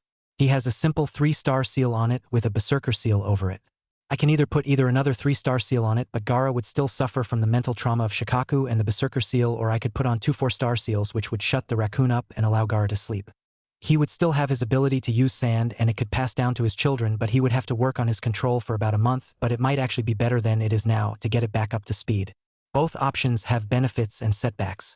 Either he still can't sleep and has his normal control but be in a state of insanity the longer it goes, or he can sleep and become calmer but he would have to work on his control. Your choice, but I would do it within the next year, or the seal may degrade to a point where you will eventually have to seal all of his powers or release the demon and Gaara dies. Temari looked at her brother, and then the Kazekage said, "What guarantees can you provide that you can do this?" Naruto said, "If I can't deliver what I promise, I will submit my life to your family." The third, who had remained quite up to this point, said, "Naruto, you can't do that. You're the last of your family bloodline and—" Naruto said, "Since the council does not know of the situation yet, then they can't object." The third cursed to himself as he knew that Naruto had him there. Naruto said, "I can do the sealing at my home and all of you can be present. Gaara will pass out after the sealing for at least a half a day from being so long without sleep." The Kazekage was quiet for a moment and said, "Let me consider this while we discuss the proposal of the wedding." The third said, "Yes, that would be best." The Kazekage said, "We were promised in exchange for this, then we would receive 10 A-rank jutsu, 15 B-rank jutsu and 20 C-rank jutsu, as well as a percentage of missions." The third said, "Yes, that is what was agreed on, but the percentage of missions and the exact details of the wedding have yet to be decided." The Kazekage said, "I request 20% of all mission pays for the next 5 years." Naruto said, "Pardon the interruption, but I have a better proposal that would be beneficial to all parties involved." Everyone looked at him, and the Kazekage said, "Proceed then." Naruto said, "Before I give my proposal, I would like just an estimated guess to a question answer by you, Kazekage." The Kazekage said, "Very well, if I can." Naruto said, "What would the average of total yearly pay be for the village of Suna for the last 3 years?" The Kazekage said, "That is sensitive information." Naruto said, "I understand. Allow me to rephrase my question, is it less than $1.5 million a year?" The Kazekage said, "Perhaps more or less." Naruto said, "Fair enough, I respect your secrecy of the info. Here is my offer. I am willing to pay 1.5 million to Suna for the next 5 years out of my own money plus a total of 10 jutsu only as an agreement. There are some stipulations, though I do request." The Kazekage said, "Proceed." Naruto said, "I request that Temari has the right to decide if she wants this wedding or not, and that she will be visiting Konoha 1 week a month until the Chunin exams to allow her and myself to get to know each other. For this right, I will guarantee the first 1.5 million after the Chunin exams. I don't want her to feel I am buying her and she is a bargaining chip. I can tell already she has a strong spirit and I wish for her to keep that. The second stipulation is Suna and Konoha are not to attack each other. I have heard from a source that an enemy of Konoha is planning on trying to break Konoha and another country's alliance. I don't know which countries are involved, but the man who told me is a trusted friend. Since I doubt Suna would do it, then I don't have to worry, but I learned a long time ago to make sure everything is thought of. Since I don't have proof of this, I have not told the Hokage yet. Sorry, Hokage-sama." The Hokage said, "I understand, but I would like for your source to let me know if he hears any more, whether it is concrete or not." Realizing what Naruto was doing, Naruto said, "Very well. If another country comes to you and offers to break our alliance or attack us, we request that you notify us within 10 days, and we will also should the roles be reversed." The Kazekage said, "That is reasonable. What else?" Naruto said, "Since I am the last heir of my clan, when it becomes public knowledge, I will have to have more than one wife. Temari has to realize that in advance if she agrees. Another stipulation is I have received information about a group of S-class missing nin that are after the tailed demons. Any and all information either country gets on them must be shared. I do not know who they all are, but I do know two: Sasori of the Red Sand and Uchiha Itachi." The Kazekage said, "I have no information on this group, but we would appreciate any info you can provide." Naruto said, "It will take me a few days, but I can make sure Temari has it when she returns from her first visit. I do have one bit of info on Sasori that you won't like though." The Kazekage said, "What is that?" Naruto said, "You know how he makes human puppets, right? He has one that makes him very dangerous. Your predecessor. The one who went missing and can use the iron sand." The Kazekage said, "Are you sure of this?" Naruto said, yes. I seen it about 3 years ago when he used it. Seeing as he is the only person I have ever heard of using iron sand means it was the Kazekage and he was human puppet and the man with Sasori called him that. The Kazekage said, I will let my people know. What else? Naruto said, I have not talked this over with the Hokage, but I think if both councils would agree that one team out of every genin class that passes will be trained by the other village as a sign of mutual trust. That is all I can think of besides both Temari and I will be considered a ninja of both villages after the marriage, if she agrees. I do request, since the only people who know I no longer have the demon in me are in this room and 5 others, you must not tell anyone about it until myself and the Hokage announces that. The Kazekage said, that is an interesting deal and I have a few stipulations myself, but I would like to know how you are planning on paying this if we agree. Naruto said, I left the village at the age of 5 and traveled and trained in secret. During my travels I made some business adventures with money I made from odd and end jobs. Without touching my family's money and doing any missions I receive in over $6 million a year in revenue just from being a silent partner. That got everyone's attention. The Hokage said, what investments? Naruto said, I made some money and bought Jiraiya publisher. He does not know it. The third paled and said, you bought that publisher. The Kazekage said, what publisher? The third pulled out a book and tossed it to the Kazekage, who looked at it and said, are you shitting me? Naruto said, nope. Anyways, do we have a deal? Assertion Broody Uchiha will probably kill my teammate before I get back and we just were assigned teams today. Actually, never mind, the meeting just ended. Everyone looked at him and he said, I left a cage bunshin, so I did not miss anything with my team. The Kazekage said, may I have a word with my children in private? Naruto nodded and said, my offer to fix Gaara's seal is good whether you accept the deal or not. And he walked over to the Hokage. The Hokage said, the room to your right is a private conference room I sometimes use. You can go in there and talk. The Kazekage nodded and walked into the room and his 3 kids followed. When the door closed, the Hokage whispered, what were you thinking, Naruto, telling him so much? Naruto said, when I showed them I could get through Gaara's sand defense without being killed, I scared them. The sand should have killed me, but it did not. As for what I said about the plant, you and me both know it is a lie, and the real reason Kyuubi is gone is a lie. As for the jutsu being promised, none of them are leaf jutsu, so nobody can say anything about that, and because of a deal Kyuubi taught me, I have more money in dimensional storage than I can ever hope to use. I really do own the publisher and a few other things, but that is to legitimize all the money I have. I laid a careful trap. If he accepts the deal a few weeks from now, he will either come and tell us about Orochimaru or he will betray us. Gaara will do anything to shut that damn raccoon up, even kill his father if he gets in the way. I did not give enough info for them to know we know anything and gave him a way to save his village. It's time to see if he deserves to be Kage. The third sighed and said, I wish you would talk this over with me before you do this. I am a Kage after all. Also, what's this about showing them your home? Naruto said, I have built a safe house I can use and was going to show them it. My real house noon can find unless they know where to look.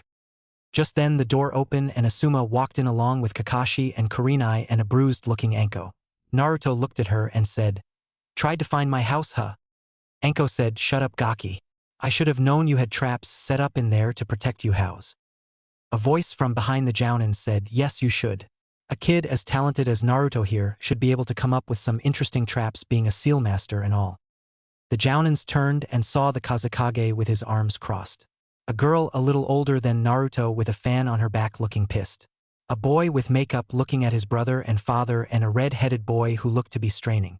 Naruto bowed and was panting a little like he ran for miles and said, Kazekage-sama, allow me to introduce some of the Leaf's finest. Hatake Kakashi, Yuhi Kurenai, Mitarashi Anko and Asuma Saratobi. This is the Kazekage and his family Temari, Kankuro and Gaara. The Jounins bowed and Naruto said, these are the 4 of the 5 I told you who knew about me no longer possessing Kyuubi. I trust them each with my life and trust. The Jounins could not help but feel a little respect from what Naruto said, but did not show it with who was in the room. Also, the fact he was acting tired had them worried. The fact the red-headed boy was also panting was something they were worried about. The Kazekage nodded and said, I have discussed it with my family and we are very interested in your proposal. I request that Temari visit 1 week every 2 months since the Chunin exams are only 5 months away and her brothers both need to prepare. When she returns, she will be with her brothers this time, so you can fix that problem. Also, you should know that I agree to your secret, except if you make it to the finals of the exam, you must use your true name. I want my daughter's suitor to be known for who he is, not a lie. Naruto said, I understand and agree, but my true name must remain a secret until that time. If Temari decides she is in favor of this, then she is the one who will announce it first, as not to bind her to this deal should she not wish this. The Kazekage said, fine. Until we meet Aegeon. A pleasure as always, Hokage. And he walked out the door followed by his children. Naruto waited till they left the room and fell to his knees. Everyone gasped or called out his name. Naruto was panting and after a moment finally stood up. The Hokage asked, what happened? Naruto said, damn raccoon and that fucking bastard. Asuma said, what do you mean? Naruto said, the red-head boy. He's the vessel of the raccoon demon Shikaku. Even with Gaara fighting it, he was wanting to kill us all back there. I was having to channel energy into this room to keep the Kazekage from figuring out there is a limit to how I can control the demon. I could not remove the blockers I have on without having half the village bursting in here. I bet the fucking bastard actually had Gaara releasing the demon some to test me. That's why I was panting. Kakashi said, what exactly was that about? Naruto sat in a chair and said, when I first came back, I asked the old man here to arrange a political marriage with the Kazekage's daughter and me. I never intend to force her into it, that's why I made those stipulations where it would be by her choice. When they arrived today, I had a plan set up in case something like this comes, so I already knew what I was going to say. I bribed the bastard. Pure and simple. The Hokage said, let's not forget you intimidated him and also hinted we knew about someone wanting to break relations with us and our allies somewhat. Also, your making yourself a slave was quite an act. Anko and Kurenai said, what? Naruto said, the bastard is afraid of losing his village's secret weapon. Sure, the side of him that is a father would like to fix Gaara's problem, but the asshole never was a good father, so I offered him something to tempt his ego. The only person who has the power of a demon. Should the sealing go wrong, then he would still have his so-called weapon. The third said, are you sure you can do the sealing? Naruto said, have before. I know enough about sealing to be a seal master. I lived enough times I can make the seal that held Kyuubi look weak if I wanted to. That made everyone pale at the possibilities. Naruto looked at Kakashi and said, did you really have to call me that during the team meeting? Kakashi looked up from his book and said, yes. It's not like you can do anything to get even with me though. Anko said, what he call you Gaki? Naruto said, bleach blonde dead last. And Kakashi, you underestimated me Aegeon. Kakashi said, why is that? Naruto said, I can make that book of yours not be released in Konoha if I wanted. Kurenai said, really, how? The third said, Naruto, you would do that. Naruto said, I will if he does that Aegeon. Kakashi, thinking it was a bluff, said, how can you be sure you can do that? Naruto said, like I told the Kazekage. Over the past few years I have made some investment and I bought a few companies. One such company is the publisher of that book, Pervert.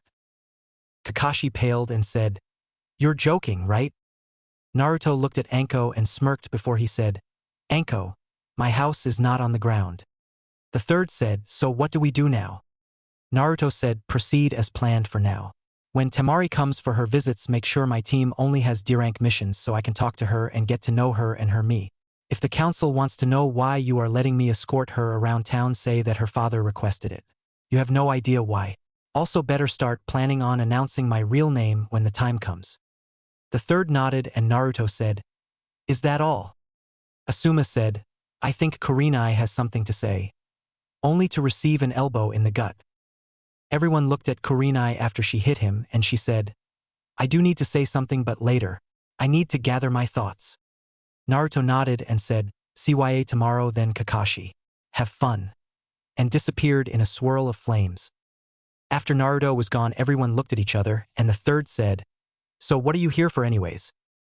Kakashi said, I was coming to tell Naruto when and where to meet tomorrow, but I guess he knows the secret of cage bunshin.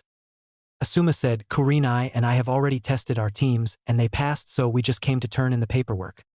Anko, who looked like she'd been through hell, said, I saw Kakashi and he said Gaki was here, so I came to talk to him to see if I could get any more info on where his house is. I believe it is in the western section furthest away from the village because that is where the traps I encountered were. The third said, "What kind of traps?" Anko said, "Anyone who did not know his way around would die if they tried to get through it. I lost 9 summons and triggered nearly 200 traps in a 100-yard range." Asuma whistled and said, "I'm glad he's on our side." Kurenai said, "I just hope the village does not do something to get us on his bad side.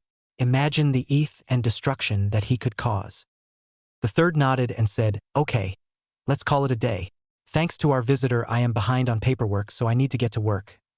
Acting busy as everyone started to leave. When they were gone, he pulled out his Ica Paradise and created 3 cage bunshin to do the paperwork. As the 4 Jounins walked outside the Hokage office, Anko said, "I'm hungry, you all want to come and get some dango?" Kurenai said, "Sure." Asuma said, "Why not? Don't have anything else planned." Kakashi said, "Sure. It's not like I need to get up early for anything." Anko nodded and started walking toward her favorite dango stand, Rig Tag. It only took them a few minutes to get to the stand, but the sight that greeted them was not what they expected. There was a sign that said, "Under new management." Out front, but when they went inside they saw the old owner standing there working the register like always. Anko said, "Leo, what's up with the sign?" The old owner said, "Oh, that. I have been having money problems for a few years with the cost of shipping supplies in and everything increasing so much that I was afraid I was going to have to close. About a year ago, a guy came up and offered to help if he was allowed to be a partner. At first I told him no, but he kept talking and said only thing he wanted to do was bring in a few new items and get new supply lines.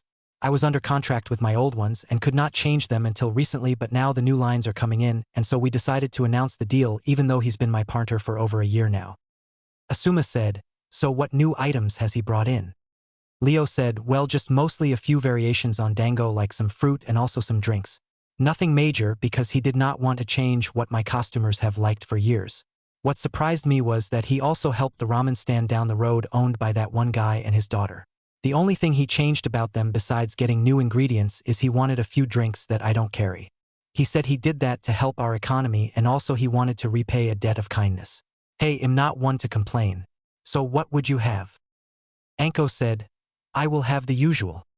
Kurenai looked at the menu and said, "Give me one of those starfruit dangos and I will also try the flame wine. I have not drunk any of that stuff in almost 5 years as it's next to impossible to get." Kakashi said, "I will have a shrimp dango and some sake." Asuma said, "I will have the beef dango and some sake also." Leo nodded and said, "Have a seat and I will bring it out to you shortly." The group did, and Asuma said, "That was unusual." Anko said, "What do you mean?"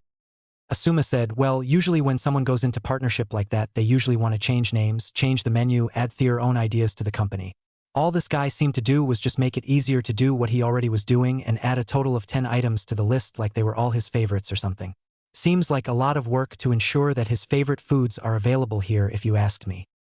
A man in the booth behind them with his feet propped up on a chair said, "It is, but when I am in town, since I live alone, I like to spoil myself every now and then." All of the Jounins were caught off guard as not noticing the man sitting there or even felt him eavesdropping on their conversation.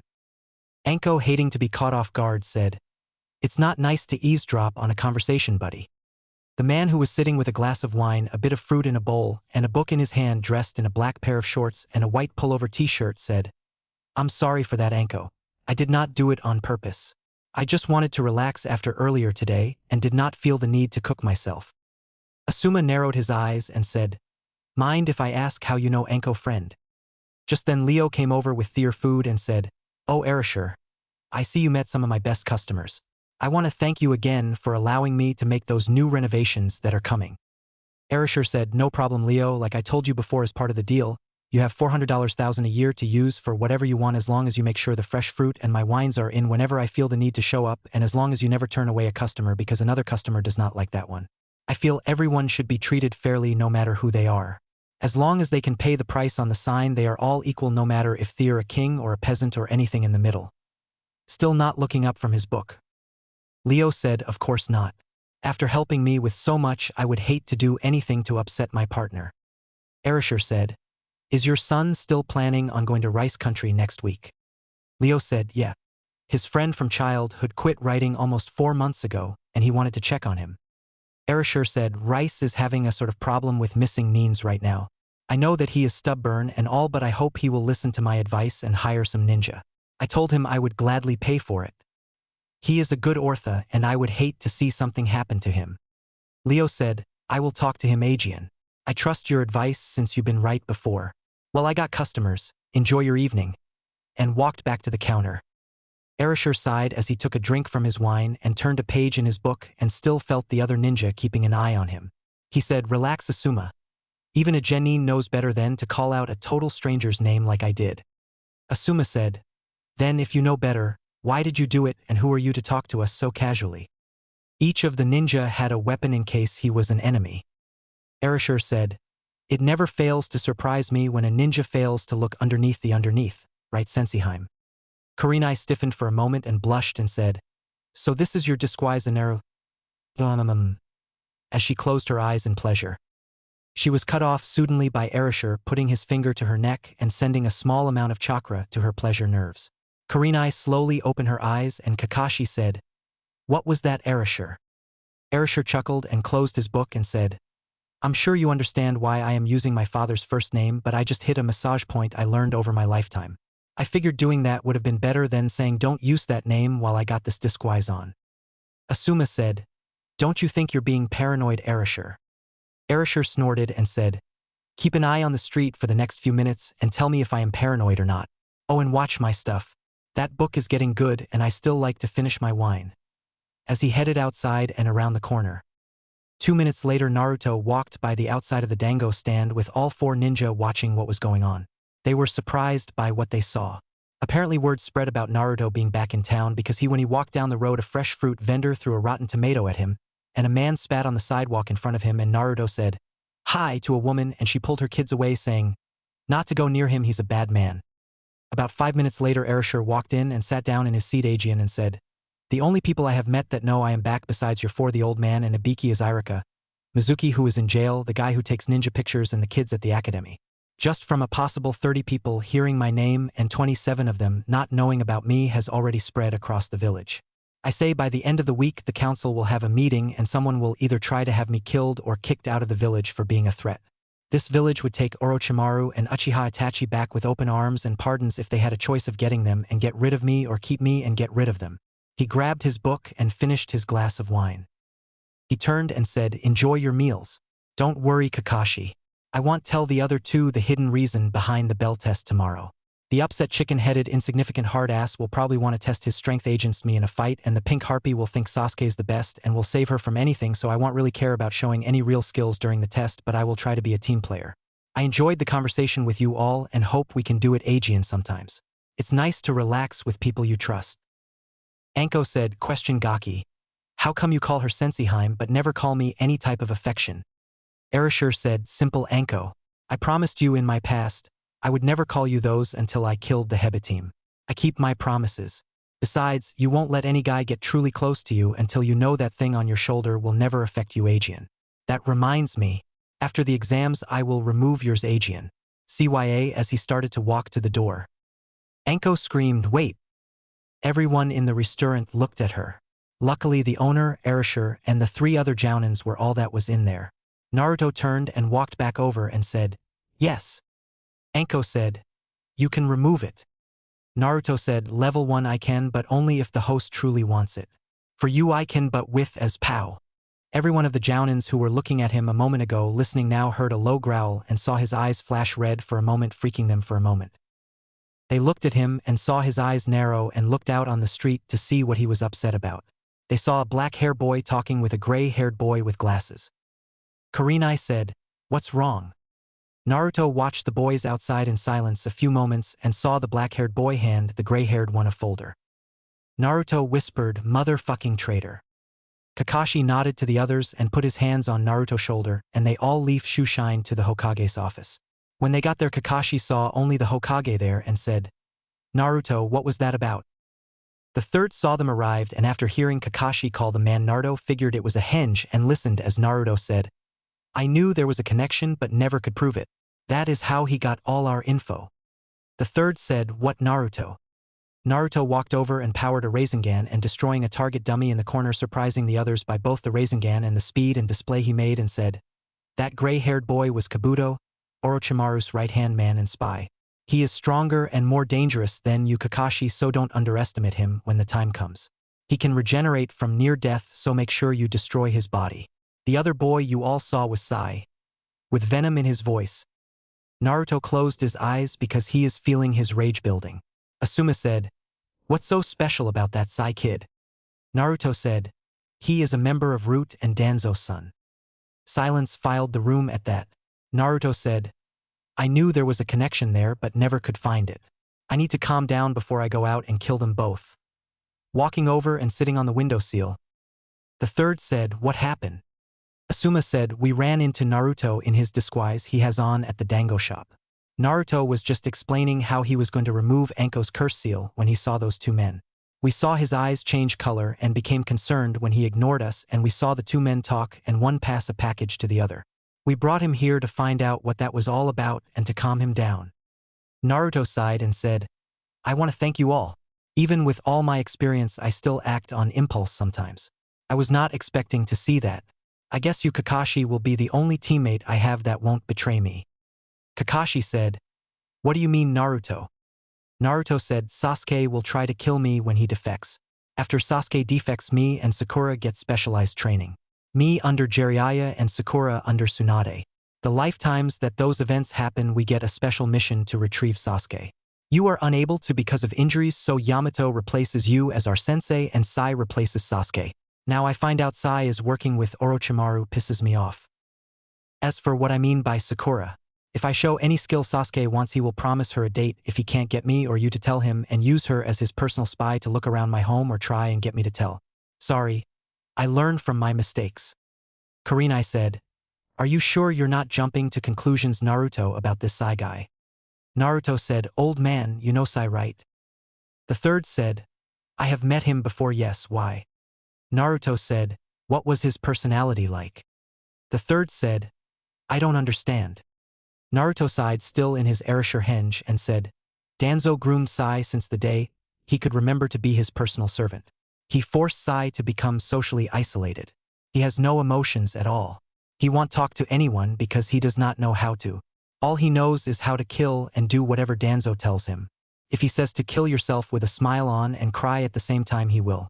He does not know how to think for himself. Do you see what I am trying to say? There is no way he would be on the street talking with someone unless Danzo told him to. He can't even leave Root headquarters without Danzo okay."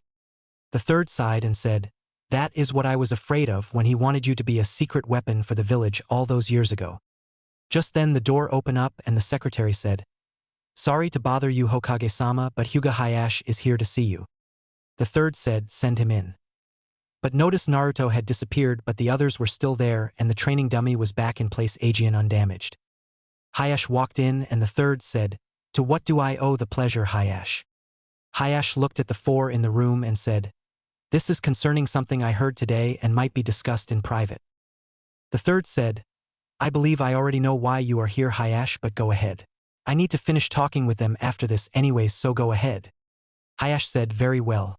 I have received reports that Naruto Uzumaki is back." The third said, "Yes, what of it?" Hayashi said, "I also heard he is now a ninja of this village. Am I correct?" The third said, "Yes. Why are you here, Hayashi? Surely you are not just here to learn if a few rumors are true." Hayashi said, "Certainly not. I was notified by several other council members and they want to know why that child has returned and why he was allowed to be a ninja. They are also demanding to know where the child has been for these years. I came here to assert the truth of this." The third said, "And what do you plan to do, Hayashi?" Hayashi said, "That demon is too dangerous to allow back in this village. If he is not removed from this village, the council will have no choice but to remove you and have a new Hokage named." Naruto dropped the disguise in the corner and said, "Actually, Hayashi, the council would be overstepping its boundaries if it tried to remove me." Hayashi was surprised that he had not sensed the boy in the corner but hid it and said, "Why is that boy?" Naruto said, "Oh, it's boy now. At least you're smart enough not to break the third's law while I am officially here in the office. Very well, I will tell you why the council can't. The laws of this village are on my side this time. Hyuga-san." Hayashi said, "You will do well to show respect to your superiors." Naruto said, "I did, seeing as I am a clan head myself and also a council member." This got everyone's attention, not knowing what he meant. Hayash smirked and said, "Really now, boy? What makes you think you have either of those rights?" Naruto smirked himself and said, "Allow me to show you." And he walked to the picture of the yondaime and cut his finger and put the blood on the picture, and it morphed into an open safe. Hayash was surprised along with everyone else, and Naruto reached in and pulled out a scroll and said, "This is the proof I need, Hayash," and tossed him a scroll. Hayash opened it and paled at what he read. Hayash said, "There must be a mistake." Naruto said, "Nope. The blood seal on the safe is proof, and if my grandmother comes to the village, then all it would take is a simple blood test." The third said, "What exactly does it say, Hayash?" Naruto said, "Go ahead, I don't mind. I have my copy of that anyways, so if someone were to destroy it, I still have proof." Hayash handed the scroll to the third, and after thinking for a moment said, "That proves you're a clan head. That does not make you a council member though." Naruto said, "Actually, you're right. I actually have 4 council seats." Hayash narrowed his eyes and said, "What do you mean?" Naruto said, "I have my father's seat based on the laws of Konoha's charter state that all Kage's living or deceased closest living relative is automatically given a seat on the council forever. Second, I have my family seat since my family was one of the original clans of Konoha like yours, so that is my second seat. My third seat is mine because of my grandfather's family, and because he is not here in the village and I am the only blood relation of his family in the village, I have his seat." The third said, "I know Tsunade is your grandmother, but who is your grandfather?" Hayash said, "Yes, I would also like to know that." Naruto said, "Kakashi is reading his book right now." Everyone turned and saw a copy of Ika Ika Paradise fall to the ground. Kakashi said, "You hate me, don't you?" Naruto smirked and said, "Yeep. Not only do I own the publishing company for those books, but my grandfather writes them. Now, Hayash, before you have a heart attack, I think you should know one more thing before the council tries to get rid of me." Hayash said, "That is?" Naruto said, "Do you know why I am able to not be insane after what this village has done to me because of the Kyuubi?" Hayash did not answer, and Naruto said, "My bloodline. I have the bloodline to control demons just like the first Hokage. Now here is something the council better learn quickly, as it seems to forget the laws of our village charter." The third said, "What do you mean, Naruto? Even I am not sure what you're talking about now." Naruto said, "As stated by the charter of this village, any founding family member of Konoha that is from a founding clan has not only free travel to come and leave as they please, but also any structures or resources built on the lands that were divided among the original clans are always owned by those clans and cannot be taken away, given or sold by anyone. They will remain owners of those lands and any buildings or resources of those lands for as long as the village of Konoha stands and cannot be taken by the council, future Hokage, or any other person or persons of power." Hayash said, "What exactly are you getting at?" Naruto said, "Hokage-sama, can you bring out the map of the current village of Konoha while I grab something out of the safe?" The Hokage nodded and grabbed the map, and Naruto walked back with an old scroll and opened it and said, "Notice anything?" As the scroll showed a map of the original Konoha, Asuma looked on and said, "My God!" As everyone looked, Hayash said, "That can't be right." Naruto said, "When I first saw it myself, I checked with the map in the archives and they are identical. My family owns everything from the Hokage monument to the current south walls of the village. The Hyuga and Uchiha own everything from the academy to Thier compound. The third's clan owns what they still own, as do the other clans. The reason my clan lands are like this is because we were the first to allow others besides clans to move in and gave them homesteader rights. Even thought the village has prospered and everything, the law is the law. My family, as seeing as Tsunade and myself are the last 2 of our clan, own the entire village of Konoha from the boundary of the academy to the south wall north to the Hokage monument, which means that every building including the Hokage tower, hospital, stores, restaurants and homes are mine. The council cannot get rid of me. Oh, and just one more thing, Hayash. Look at my body with your bloodline." Hayash did and was surprised in seeing as his coils were larger than anyone he had ever seen, and it was all blue chakra except a small amount of red, and said, "How?" Naruto said, "I have almost absorbed all of Kyuubi's power as my own. As far as the council should care, by the time I'm 16 it will be dead, if not sooner. I'm sure you don't want to call me demon again, do you, Hyuga? Especially with the power you can see is at my disposal to either defend this villages as I plan to like my family has, or if the village wishes to make me an enemy." Hayash said, "I have a lot to consider. Trying to figure the best way to use this to his advantage. If what Naruto said is true, then he has Konoha by the balls." Naruto sighed and said, "Hayash, I may not like you and you may not like me, but I have a proposition for you I think you might actually like. Hayashi said, what's that? Naruto said, how would you like to be rid of the cage seal on your family forever while still able to secure your bloodline? This got everyone's attention and Hayashi said, what do you mean? Naruto said, nobody knows my true skills because I left the village to train. During that time I have become a seal master of sorts. In fact, my skills helped me speed up the process to kill Kyuubi. After I become Chunin, I plan to go for my Jounin status right after and my seal master certifications. I have designed a seal after I heard the detail of what happened with Cloud and your brother. Hayashi narrowed his eyes and Naruto said, I know the entire truth. Hayashi and Neji and Hinata both I feel lost on that deal. It's for them that I made a seal that would still seal the bloodline at death but would make it where you could put it on everyone and not on their foreheads but over their hearts. If you would like, I can have Hinata bring them by sometime this coming week and let you have your own experts look at them. I also can remove the cage seal if you want. The only real difference is the seal won't be able to torture a branch member like your current seal does. But if everyone has one, then you don't need a branch family, but that's your clan. I just thought I would try and make peace with your clan and mine. I plan to restore my clan, and I don't want my children to have to deal with any animosity if I can help it. Hayashi said, before I decide on anything, I would like to know how you know about the incident and what exactly you know. Naruto said, while I was traveling I met a missing nin from Cloud.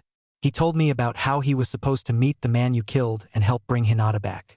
He did not know I was from here at the time because I was hinged into a missing mist nin.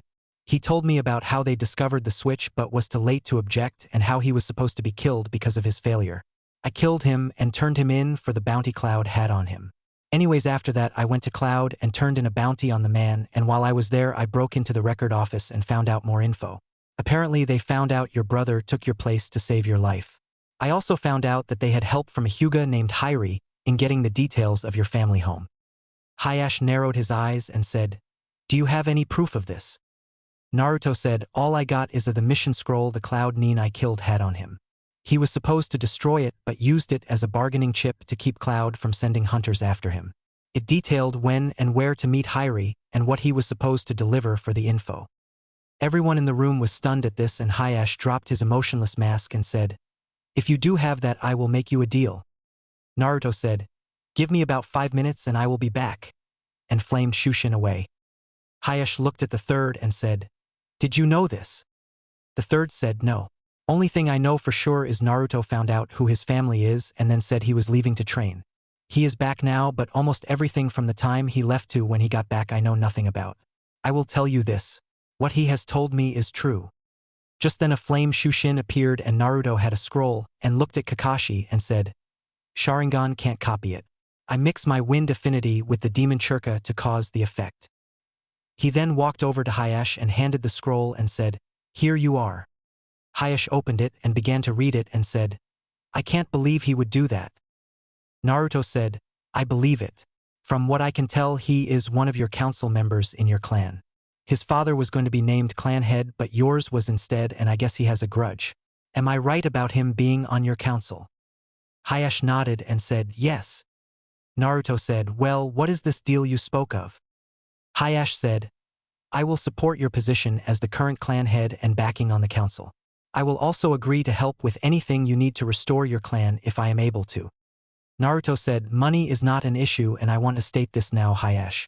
I am not interested in an arranged marriage with your daughters. It's not that I don't like them or anything. It's just I want my marriages to any woman to be love. I have an arrangement in the works, but I have already told all party involved that it has to be love and not responsibility. I will still have Hinata deliver the seal to you sometime in the next week. I do have a small request. I know that Neji is your nephew and his hate for the main house is clouding his judgment. Could you reveal the truth before the Chunin exams? I fear if he and Hinata somehow met, he might use that forum to avenge his father. Hayashi said, I will do as you asked. I do request that when your future weddings are I am invited, though I do have one question. Do you know who your mother is? Naruto said, for now no. I am hoping to meet and convince Tsunade to return to Konoha, and if she does I will try to talk her into doing a blood test on all records in Konoha archives to see if she can tell me who it is since she does not know about me yet. Hayashi said, what do you mean? Naruto said, when Tsunade had my father the village was at war. She hid him in the orphanage to protect him from her enemies. My father did not know about her being his mother until he became Hokage and performed the same request I am going to ask of Tsunade. Since until I returned from my training trip, the only person who knew I was Erasure son was the third. I am using it to my advantage to get everything set up for my clan's return to Konoha.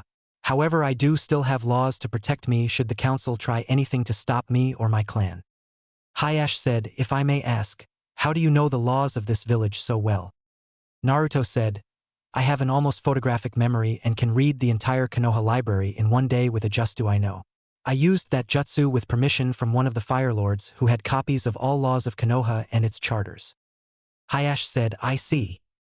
Naruto said, well Hayashi, it is getting late and I know you have a lot to think about, but I would like for you to keep what you heard here a secret until I make it public. I don't want to cause a riot seeing as I am considered a demon of the village instead of the hero my father wanted. Have a good evening everyone. And flamed Shushin away. Hayashi turned and saw the third looking at him, and the third said, now Hayashi, I would like to remind you about my law. Don't let me catch you calling him a demon Aegean or I will take actions. Hayashi nodded and said, Kazama-san said he had an arrangement in the works. Might I inquire as to what it is? The third said, I am not at liberty to say at this time.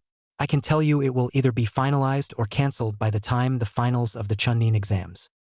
Hayashi nodded and said, we really messed up, didn't we? The third said, I may not know his exact skills Hayashi, but I can tell you this. He is stronger than his father. Hayashi paled and said, I see. Perhaps I should do everything I can to help him and his clan. If what he said is true, his clan would be a welcome addition to any village. Kakashi said, what do you mean? Hayashi said, I know what he was referring to when he said he still had other laws that protect his clan.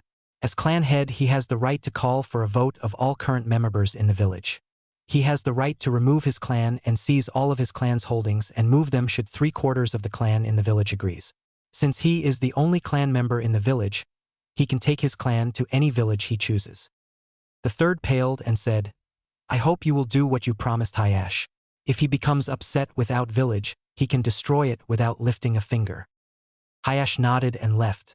The Jounins looked at each other and Anko said, Gaki was right Aegean. The third said, what? Kurenai said, earlier when we told him he was being paranoid henging in public, he showed us he was not by walking down the street as himself and saw the villagers being cruel. He also said the council would try to get rid of him by the end of the week. Looks like that started also. Kakashi said, why do I keep feeling like I am the child when he is in the room? The third said, because ever since I met him at the age of 5 and he told me the truth, I felt the same way. Asuma said, I want to know how he did that to you. Ate the restaurant. Kurenai blushed and said, none of your business. I need to go. And she left in a swirl of leaves. Kakashi said, you really enjoying this, aren't you? Asuma said, yeep. I think she could use someone in her life. Kakashi said, I thought you both had a thing going. Asuma said, well, we just hang out mostly. Hell, the last 2 times we tried dating, we never even kissed. Kakashi nodded and said, you have anything you want me to work on Hokage-sama? The third said, try to evaluate him if you can, Kakashi. Kakashi nodded and left in a swirl of leaves. Anko started walking toward the door but stopped and said, I know the Gaki has a reason for not doing it now, but do me a favor and find out why he won't remove it now for me. The third said, I will, but it will be hard. Anko nodded and melted into the floor. Asuma looked at the third and said, so what's really going on, Dad? The third said, honestly, I don't know. The more I think I understand, the less I actually do. Asuma said, do you really trust him? The third sighed and said, truthfully, no, it's all too convenient. If what he says is true, then I have no choice but to trust him, but it's all a little hard to believe. I am going to get a hold of my former students and find out if what he said is true. If it is, then I have more proof than his word. Asuma said, I should let you know that he is buying into a few business in town. Either he is truly saying the truth or he is setting something up. The third nodded and said, for now, I want you to train your team normally. I may change everyone's training if I find out later that he is telling the truth. I hope my lack of faith does not come back to bite me or this village in the ass. Asuma nodded and left. Neither the third nor Asuma detected the small plant fade into the ground in the corner of the office. In Naruto's house, he slowly opened his eyes and said, I hope so to old man. I hope so too. Looks like I will have to do things myself for a while. Perhaps someday someone will actually trust me once they know who I am. And he put his book back into the shelf of his library and walking upstairs to his bedroom. There comes a point in everyone's life where they have only one thought in their mind. That thought is, I wonder how I can piss the world off today. That thought went through Naruto's mind when he started getting ready for the day. He looked to his weapon scrolls and other items he would need for the day. He looked at his cloths in the closet and smirked as he decided what to do today. Sakura was in a dream world today. First, she got up an hour earlier than she normally would because today she was going to take a test with her Sasuke-kun. She got her best dress and put on her makeup, got all the little journals she kept on Sasuke and the new journal she bought yesterday to write everything her and Sasuke did now that they are on the same team. She thought about her other teammate and said, "What a jerk." Remembering how he described himself, it was one line. "My name is Naruto." That made everyone their sweat drop. Sakura looked at the clock and said, "I'm going to be late." Funny thing is, she is 2 hours earlier than she is supposed to be. Sasuke was in his shower getting ready for the day. His thoughts were, today I will be one step closer to killing him. After getting out of the shower, he put on his clothes that he had laid on his bed and quickly left to meet his team. He stopped for a moment feeling something was wrong but could not figure it out. Oh well, it will only get in my way to kill him. On his way to the training ground, when he would pass someone who was a ninja, they would snicker at him, but his pride would not let him ask why. Sasuke and Sakura arrived within 5 minutes of each other, but Sasuke ignored her, and she was busy writing something in journal. 2 hours after they were supposed to meet for their team meeting, both Kakashi and Naruto had not shown up. Suddenly the sound of music echoed across the village of Konoha, waking everyone who was not up yet and making everyone cover their ears. Now some of you might be wondering where the music was coming from. That is actually kind of funny. When people started to exit their houses to see where the music was coming from, they saw something that no one in the history of the village had ever seen. Assertion Red-Eye Woman looked at the source and started to laugh her ass off. Everyone looked up at the Hokage monument and saw the 4 faces of the Hokage singing with the words to the song and showing actual expressions. Of course it was a genjutsu, but that was besides the point. Her laughter grew even more to the point she started to cry when a figure was seen walking down the middle of the street. Said figure was 5 feet 10 inches tall and weighed about 160 pounds. He had blonde hair and blue eyes. He was currently dancing to the music that was playing. Now that would be funny, but was not the reason, said Red-Eye Woman was laughing. No, the reason was how he was dressed, or not dressed would be a better word for it. The only cloths he had on was a pair of boxers that had the word sexy on the front and a picture of 2 hands on the back and a pimp hat with a cane. Once the figure got closer and the Red-Eye Woman could see his muscles and how ripped he was, he said, "Morning Senseiheim," as he continued to dance through town on his way to the training ground. Now the song he was dancing to and the Hokages were singing went a little like this. "I'm too sexy for my love, too sexy for my love. Love's going to leave me. I'm too sexy for my shirt, too sexy for my shirt. So sexy it hurts. And I'm too sexy for Konoha, too sexy for Konoha, Suna and IWA. And I'm too sexy for your party. Too sexy for your party. No way I'm disco dancing. I'm a model, you know what I mean. And I do my little turn on the catwalk. Yeah, on the catwalk, yeah. I do my little turn on the catwalk. I'm too sexy for my bar, too sexy for my bar. Too sexy by far. And I'm too sexy for my hat. Too sexy for my hat, what do you think about that? I'm a model, you know what I mean. And I do my little turn on the catwalk. Yeah, on the catwalk, yeah. I shake my little touche on the catwalk. I'm too sexy for my too sexy for my too sexy for my. 'Cause I'm a model, you know what I mean. And I do my little turn on the catwalk. Yeah, on the catwalk, yeah. I shake my little touche on the catwalk. I'm too sexy for my cat, too sexy for my cat. Poor pussy cat. I'm too sexy for my love, too sexy for my love. Love's going to leave me. And I'm too sexy for this song. Kakashi, who along with anyone else who was asleep, decided to give it up as the music still played and got ready for the day. When he got to the training ground, the song was just about to end and he looked at his team, but sweat dropped as 2 of his students were gaping looking behind Kakashi. He turned and sweat dropped as his 3rd student was currently standing on top of water still dancing with the music. As the final line of HT song hit, Naruto took off his pimp hat and threw it and his cane in the air. Just at the last word, they went up in a puff of smoke, and suddenly everyone's attention was diverted to Sasuke as he was consumed in a puff of smoke. When the smoke cleared, the shirt Sasuke had on now had changed. His traditional blue Uchiha shirt was now a sleeveless t-shirt that said, "Iman, upset, chicken, headed, insignificant, hard."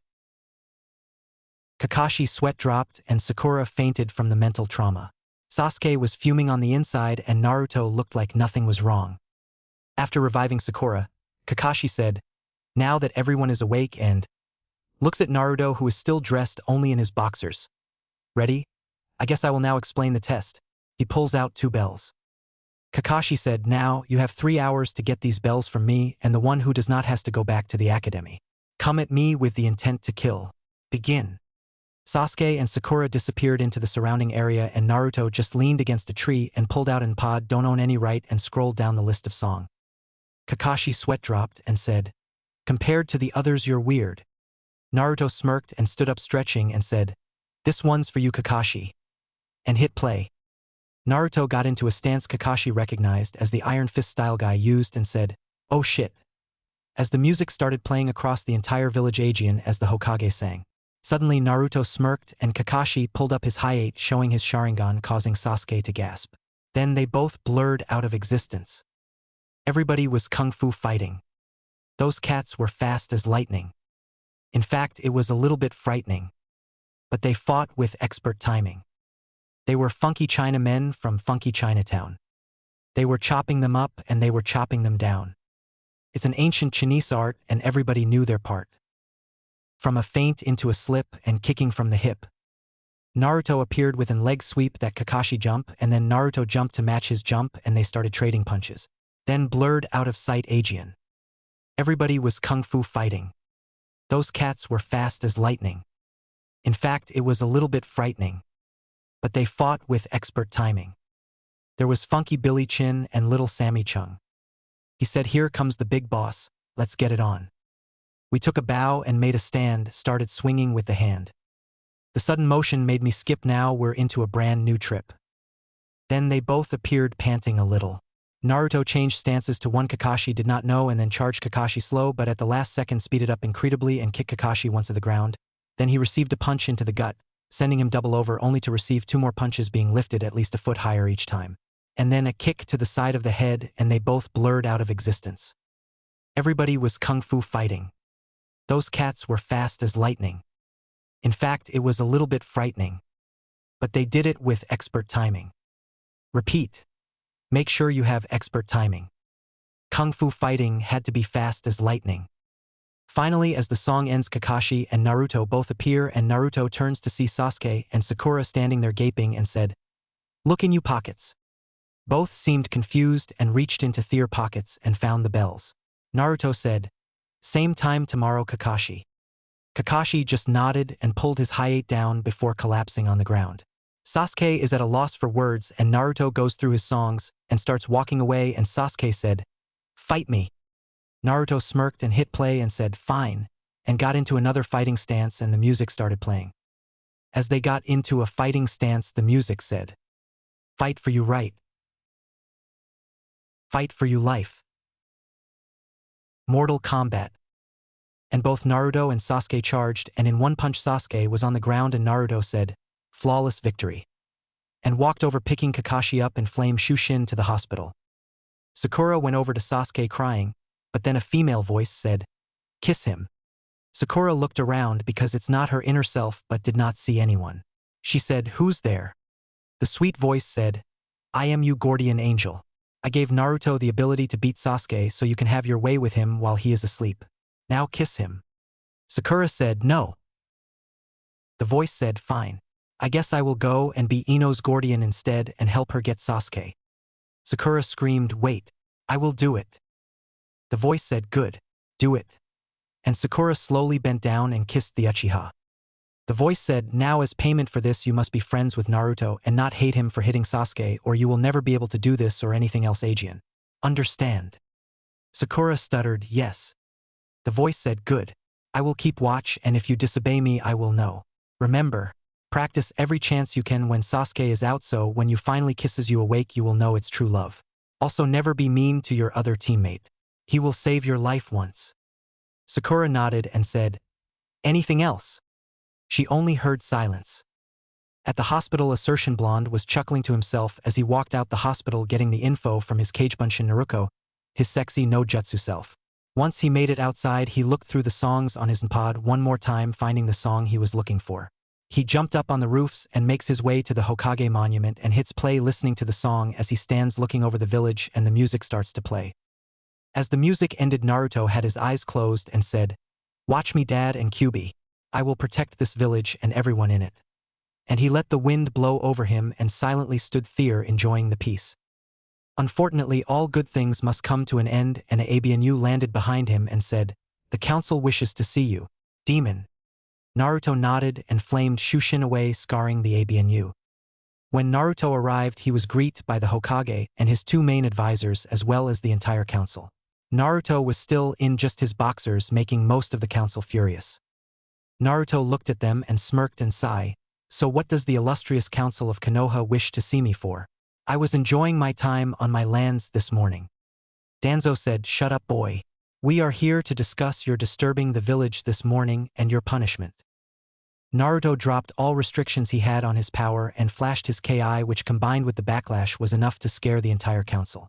Naruto said, channeling his demonic chakra into his voice, before any of you pissants try anything this morning you will listen to me. I am not the same Naruto Uzumaki you all pushed around as a child. In fact, my name is not even Uzumaki.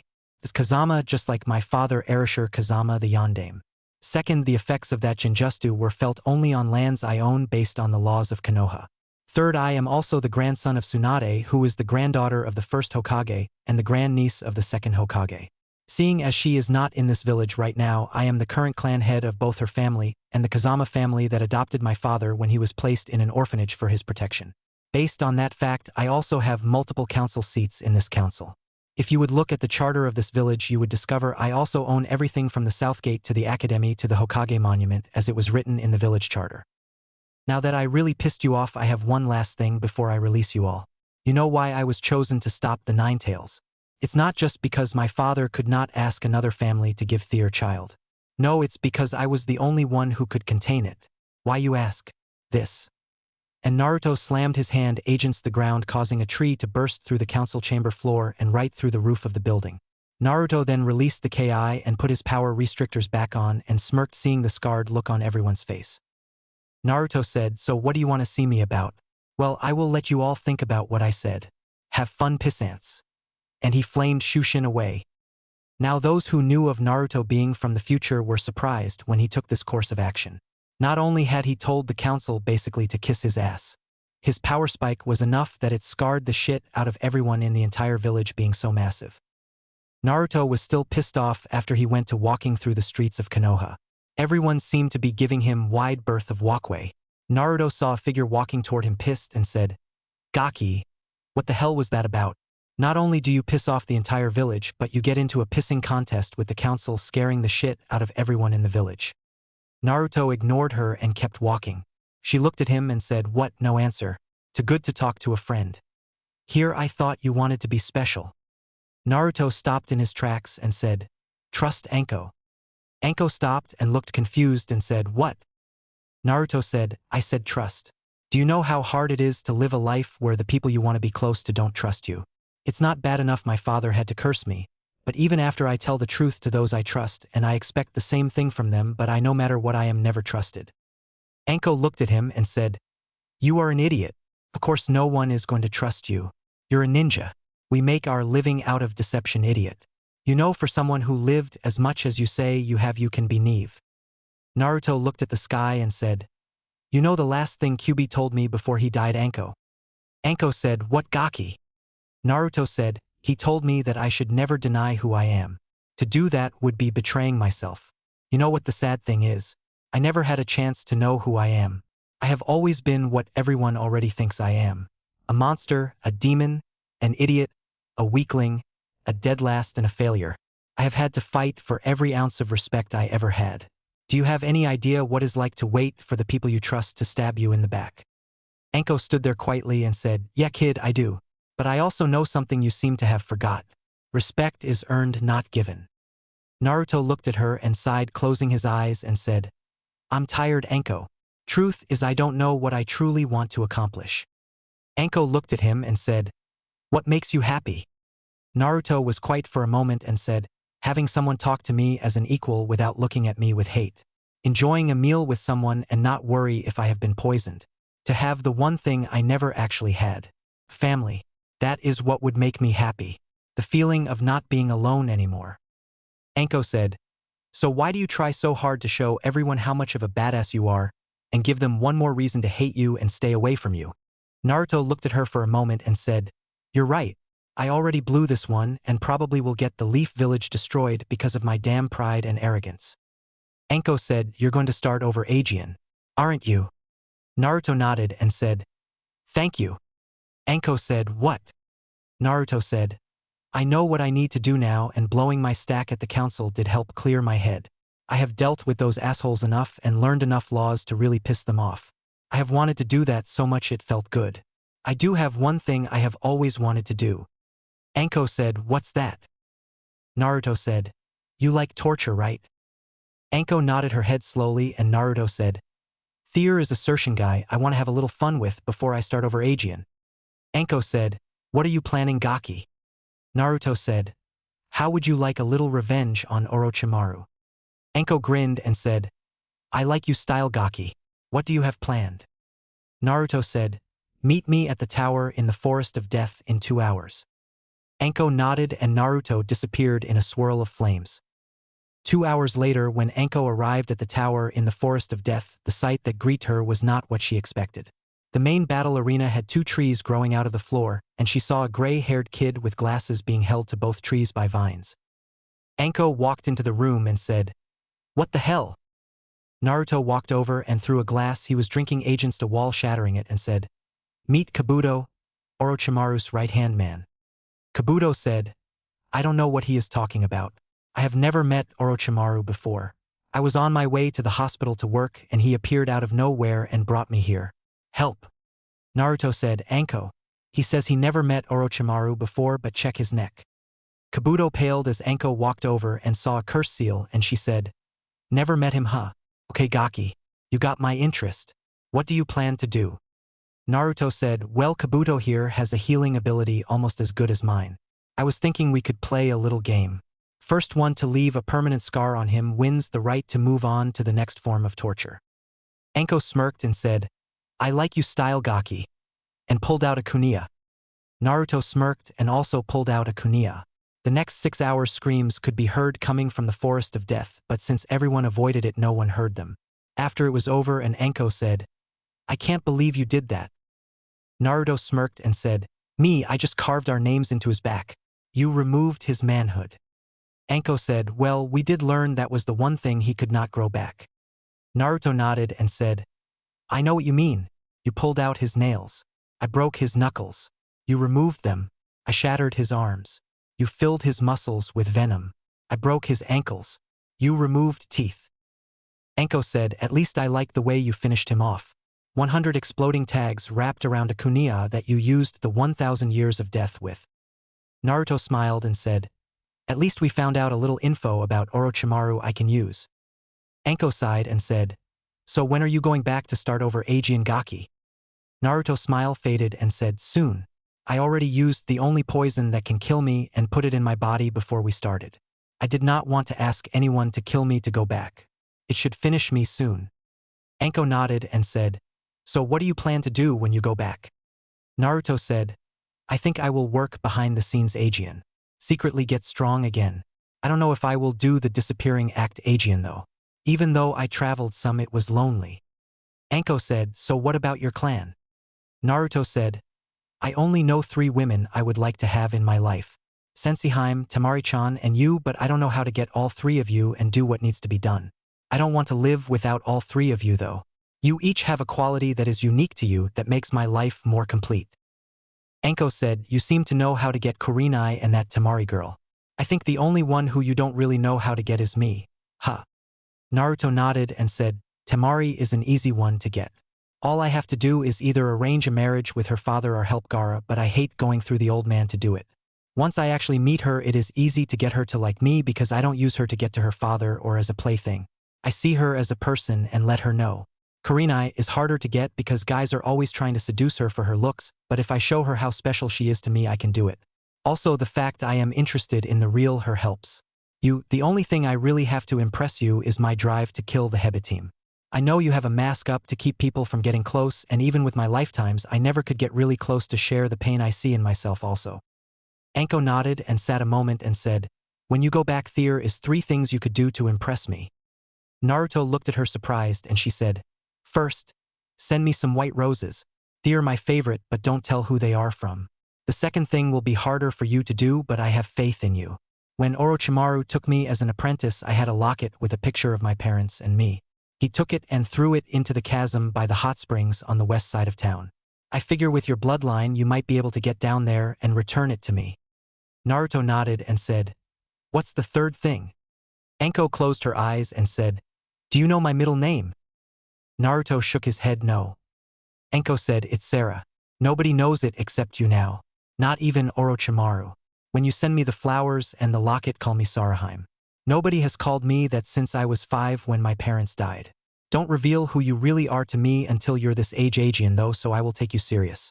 You can tell me about yourself in letters and stuff, but don't tell your age and treat me special.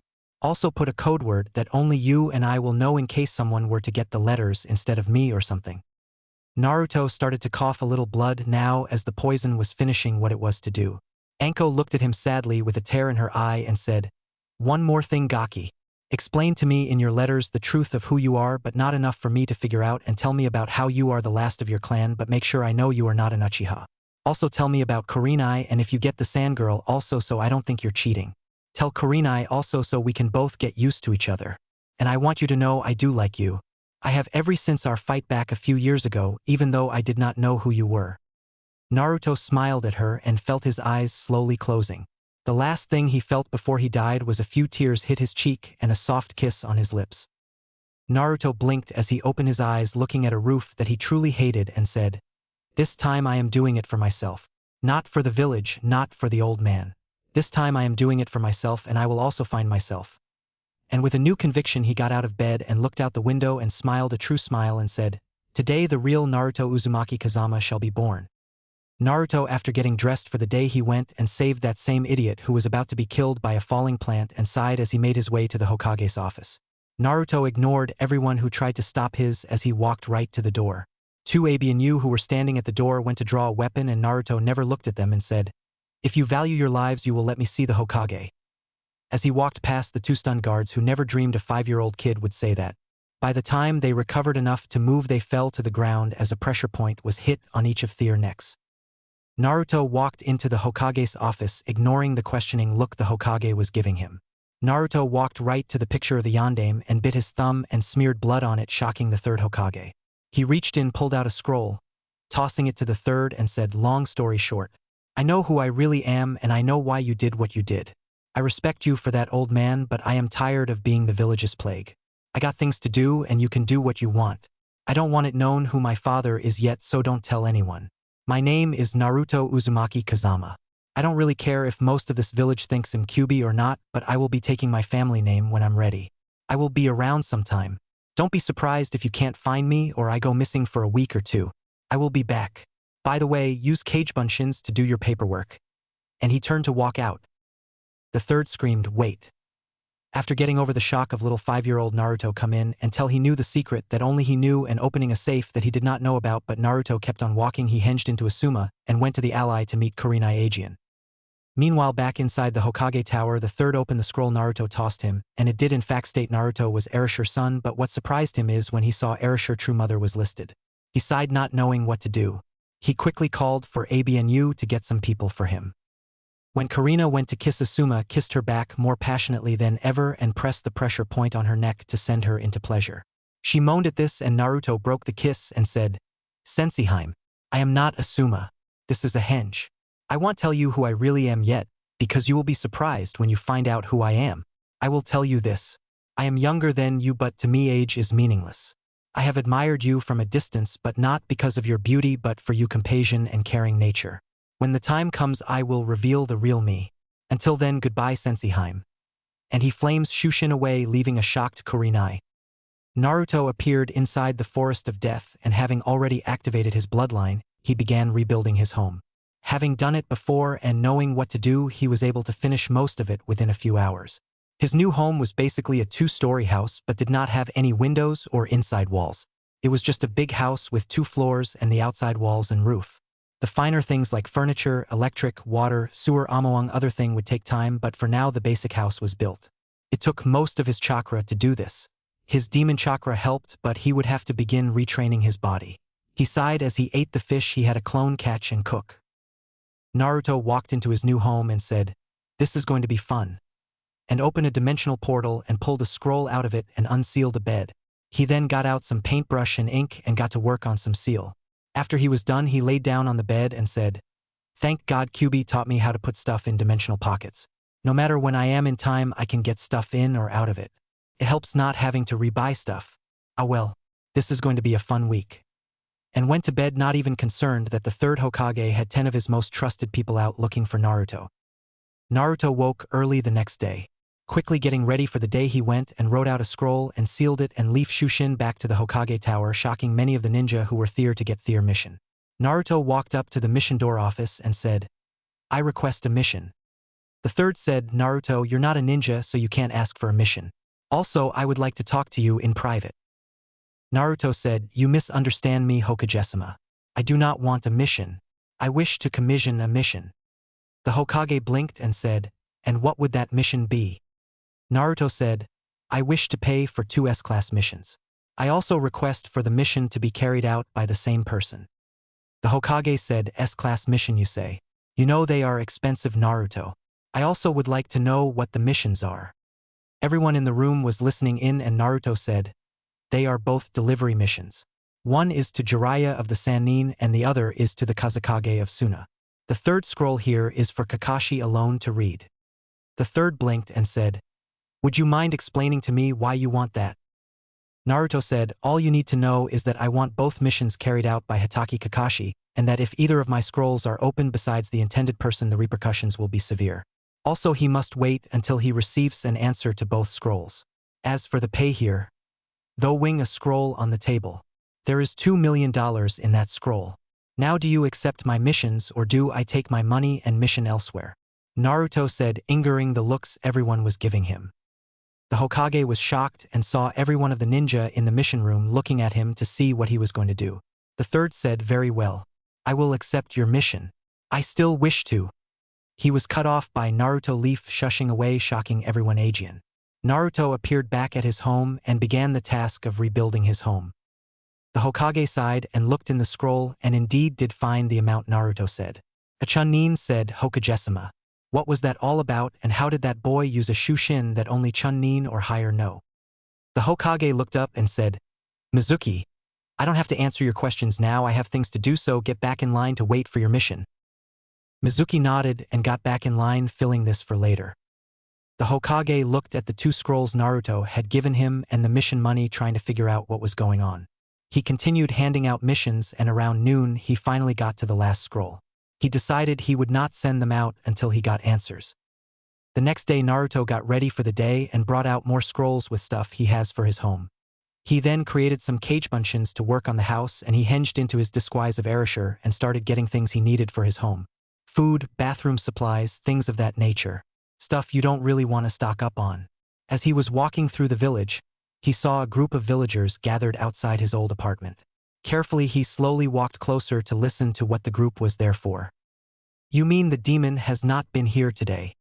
Where could he be? I heard he attacked the Hokage. I heard he used his demon power to attack some ABNU yesterday. I say we find and kill him." Naruto said, "Pardon me, friends. If you're talking about the blonde with whiskers, I saw him sneaking into the women's side of the hot springs on the west side of town now." The group, which was all men, screamed, "Let's get the demon," and charged for the hot spring. Naruto turned and saw a woman he was hoping to see standing on the corner of the street looking at him and said, "You know, I should have you taken to the Hokage for doing that to the Gaki. The kid has a hard enough life without assholes making it tougher." Naruto said, I would agree if I did not just set those idiots up to get the shit beat out of them. I happen to know that most of the Inazakas visit the hot springs today and they don't like perverts. Also, the kid does not live here anymore. He has a new home hidden away from most of the village. The woman said, if what you say is true, then I like your style, Gaki. By the way, I know you don't really look like that. I can tell it's an advance henge. Also, how do you know where the kid is now? The Hokage was looking for him yesterday and no one could find him. Naruto nodded and leaned dead against the wall and said, I know where he is, but I respect his privacy. You're right. This is an advance henge that can't be dispelled by anyone but me, and even a Sharingan can't see through it. I have my reason for doing this, but you don't need to worry about that. I will tell you I am not an enemy of the leaf. Anko walked over to him and said, You know I have to take you in since you're not allowed to be in a henge in this village without permission from the Hokage, and since I don't know who you are, Gaki, I can't trust your words. Naruto nodded and said, I understand, but I won't be going this time. Take care, Saraheim. And he flamed Shushin away, leaving a very shocked Anko. Naruto arrived at his home and saw his Kagebunshin have been making great progress on his home. He sighed and sat down and said, I'm glad chakra control is based on how smart you are. If I did not have such good control from everything, I would never be able to henge and Shushin like this. Even Kagebunshins and my bloodline are draining. I need to get my reserved back up quickly. He looked at the stuff he had bought and the stuff still needing to be put in place or built. The kitchen was nearly ready. The bathroom was done and all seals for both rooms were finished. The seals to provide electricity and water to the house had been done, so basic necessities were done. The next day Naruto went into town disguised as Erashur Aegean and walked into the Yamanko flower shop. A man with blonde hair Naruto recognized as Ino's dad said, Welcome to the Yamanko flower shop. How can I help you today? Naruto said, I would like to have some flowers ordered and delivered. The man nodded and said, Can I ask why you're in a henge? Naruto said, It's because the ladies that I want to send the flowers to do not know it is me that is sending them, and I want to get both their attentions before I reveal who I really am. Inoichi said, I understand, but you know the Hokage has already sent word to all Jounins in the village to capture you, right? Naruto said, I figured he would, considering I display skills no one in the village has seen before. I'm not going to cause any trouble, but I would like to order my flowers before we get to official business. Inoichi said, You know I can't do that. Naruto sighed and said, If I can give you some proof I am a member of the Leaf Village, would you let me get my flowers and leave saying I escaped? Inoichi said, Why would I do that? Naruto walked over to a set of flowers and said, Growth. And the flowers grew dramatically. Naruto turned and said, I am the great-great-grandson of the Shodiame Hokage. I am also the last of my clan that can carry on my family line. I don't want the people of this village to know who I am because the village has lost my respect. I won't reveal who I really am until my grandmother and grandfather arrive. I am not hostile to the village because if I were, the village would not be standing. Catch. And he threw a scroll flame Shushin away, leaving a shocked Inoichi who thought it was an attack but instead was a scroll. He looked around the shop and opened the scroll and was surprised by what was inside. It was an order for white roses and jasmines, but what surprised him even more was the note to the Hokage and who the flowers were for, as well as the payment. He quickly closed the shop and went to the Hokage's office. When he got there, he saw the third was at his desk and said, Pardon the interruption, Hokage-sama. The third looked up and said, What is it, Inoichi? Inoichi said, The gentleman you asked everyone to be on the lookout for came to my shop a little while ago. The third nodded and Inoichi said, He wanted some flowers ordered and all, and he showed and told me something before escaping I think you should know. He claims he is the great-great-grandson of the Shodiame Hokage, and from the display of manipulating plants I say it's a good chance. He also said he is not a threat to the village but said that we have lost his respect. He said he won't reveal who he is until his grandfather and grandmother arrive. The third looked at the scrolls on his desk and said, I see. I believe I know who he is now. If he is who I think he is, then I know why he is in henge. Did he say anything else? Inoichi said, He said he was not hostile to the village because if he was, it would not be standing. He said he was the last one who could carry on his family line. The third closed his eyes and said, Who were the flowers for? Inoichi said, Actually that surprised me the most. Kurenai and Anko. He said he was in henge because he was not ready to reveal who he was yet to either of them. The third coughed and sat up at his desk and said, "Thank you, Inoichi. Go ahead and fill the orders if he paid and any further orders. Don't worry about stopping him for now. If I am correct who he is, then I believe what he said is true. Also, don't tell anyone about him being the first descendant." Inoichi nodded and left, and the third sighed before sending a message for Kakashi. An hour later, Kakashi arrived at the Hokage office and said, "You asked to see me, Hokage-sama." The third nodded and said, "I have a mission for you." Kakashi said, "Does this have anything to do with Naruto?" The third said, "Yes. I assume you heard he requested a mission earlier this week." Kakashi nodded behind his ABNU mask and said, "I don't know how he knows me though." The third said, "Neither do I, but he left a scroll for you to read." And he handed it to Kakashi. Kakashi opened it and began to read, and after a few moments said, "You have some explaining to do," dropping all pretenses of respect. The third blinked and said, "Let me guess. He told you who he really is." Kakashi said, "Among other things. Why did you not tell me?" The third said, "I did it for his best interest." Kakashi slammed his fist into the table and said, "His best interest? Bullshit. I have seen what he has been through, and his best interest was thrown to the side the moment you changed his name." The third sighed and said, "I admit I made some mistakes in dealing with him. I did the only thing I could think of to save his life." Kakashi sighed and said, "Give me the scrolls, I will take the missions." The third said, "What exactly are they, Kakashi?" Kakashi sighed and said, "I don't know. It just told me who he is and that he needs those scrolls delivered and wait for a response to both. He said I would be the only one Jiraiya would halfway listen to, and he does not want many people to know who he is yet. He also said I won't be able to find him because he has built a home somewhere only one person besides himself goes." The third sighed and said, "I wish he would tell me what's going on." Kakashi blinked and said, "You did not tell him who he was, did you?" The third said, "He walked into my office this week after knocking out my 2 guards and opened a safe I knew nothing about that I assume his father installed, and then said he knew who he was and knew why I did what I did, but said he was not going to be this village's plague anymore, and walked out after giving me a scroll from his father. I don't know how he found out because I thought I was the only one who knew." Kakashi said, "Perhaps he will tell you if you see him. I got some missions I need to do so I can get back and talk to him." The third nodded and said, "You don't happen to know if he has ever met Anko or Kurenai before, do you?" Kakashi looked confused and said, "No, why?" The third said, "Oh, nothing. I just was wondering because someone ordered some flowers for both of them and I thought it might have been him. I guess I have been reading to many of Jiraiya's books." Kakashi nodded and said, "I should be back in a month. Naruto gave me a list of places to look for Jiraiya. I wonder how he knows him." The third said, "He doesn't as far as I know. Perhaps his dad left instructions for him to meet Jiraiya or something." Kakashi nodded and left, leaving a confused Hokage. Kurenai had just arrived at a dango stand-to with her friend Anko when Inoichi walks up and said, "Well, I don't know how, but you both seem to have attracted an admirer of sorts." Both Kurenai and Anko looked up and said, "Huh." Inoichi pulls out 2 different flower arrangements and handed them to the ladies. Anko said, "I wonder what some gaki is trying to pull," as she took the flowers and sat them on the table, acting like she did not care, but took the scroll and began to read. Kurenai also took her flowers but smelled them and then took the scroll attached and read it and blushed as she read it.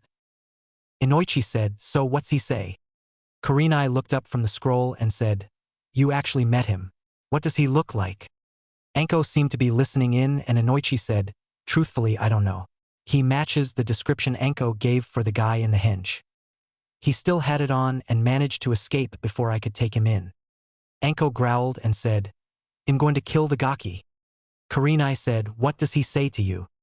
Anko said, "He just tried to tell me he want to become something special in his life, and he is the heir to a forgotten clan, and he has been watching me for a while and wants to show his feelings for me. He also says that he has also gotten to like you and one other from another village he is hoping to get to know and perhaps have a relationship with. Sound like a pervert to me." Kurenai said, "You think it might be Kakashi? He is a pervert." Inoichi said, "I can guarantee it's not Kakashi." Both women looked at him and said, "How can you be sure?" Inoichi looked around and said, "Simple, Kakashi can't control plants." Both women blinked and said, "Ha." Inoichi said, "He claimed he is related to the 1st Hokage, and the third said he thinks he knows who he is but won't tell me who, but you did not hear that from me." Both women nodded and Inoichi said, "Well, I got to get back to my shop. I will be glad when Ino is old enough so I don't have to close shop." After he left, Kurenai looked at Anko and said, "What do you think?" Anko said, "Whoever he is has a date with my snakes." Kurenai snorted and said, "I can't believe I did not recognize he had a henge on when he looked like a Suma." Anko said, "You think it might be him?" Kurenai said, "Not if what Inoichi said is true.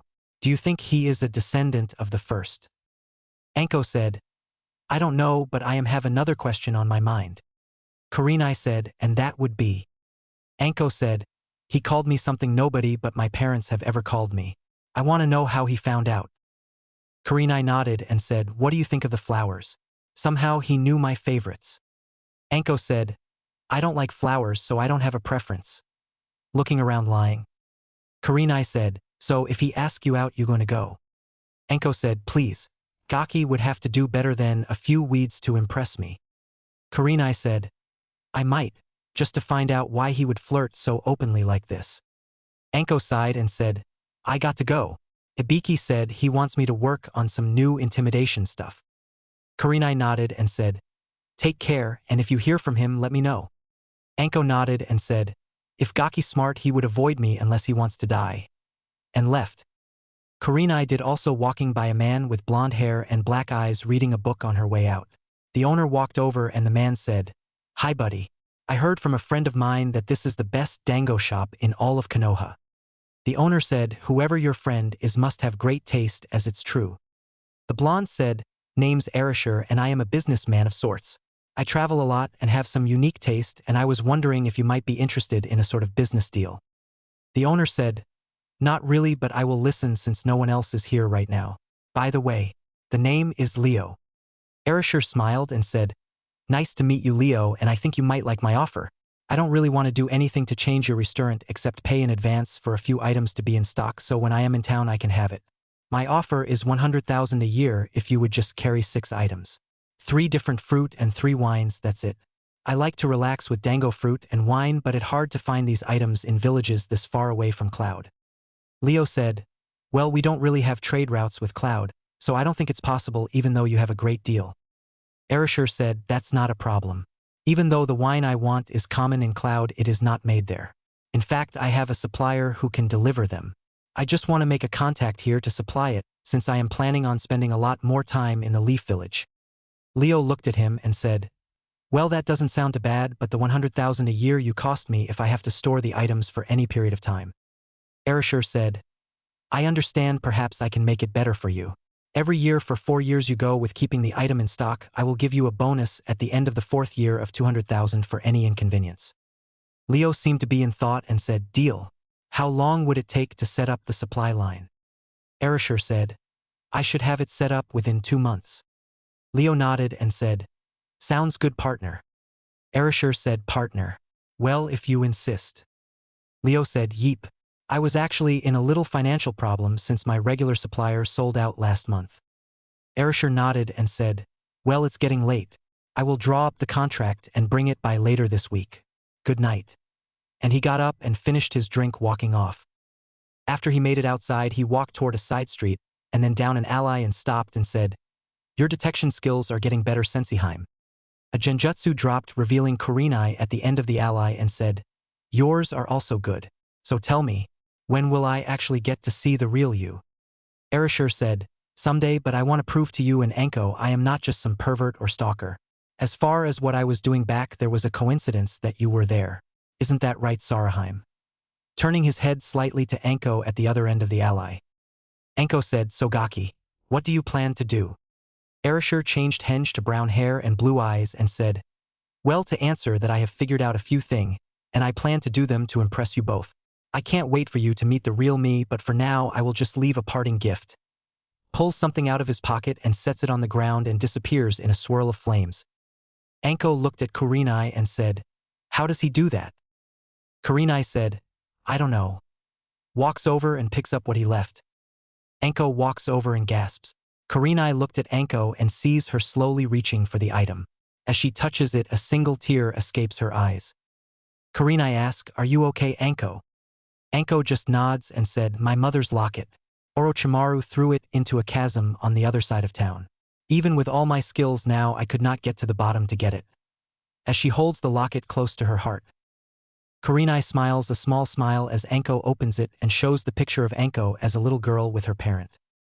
They both stand there in silence for a few minutes and Anko whispers, "Thank you," before they part for the evening. On a rooftop, a little ways away from the two Erasure says, "You're welcome," and flames Shushin home.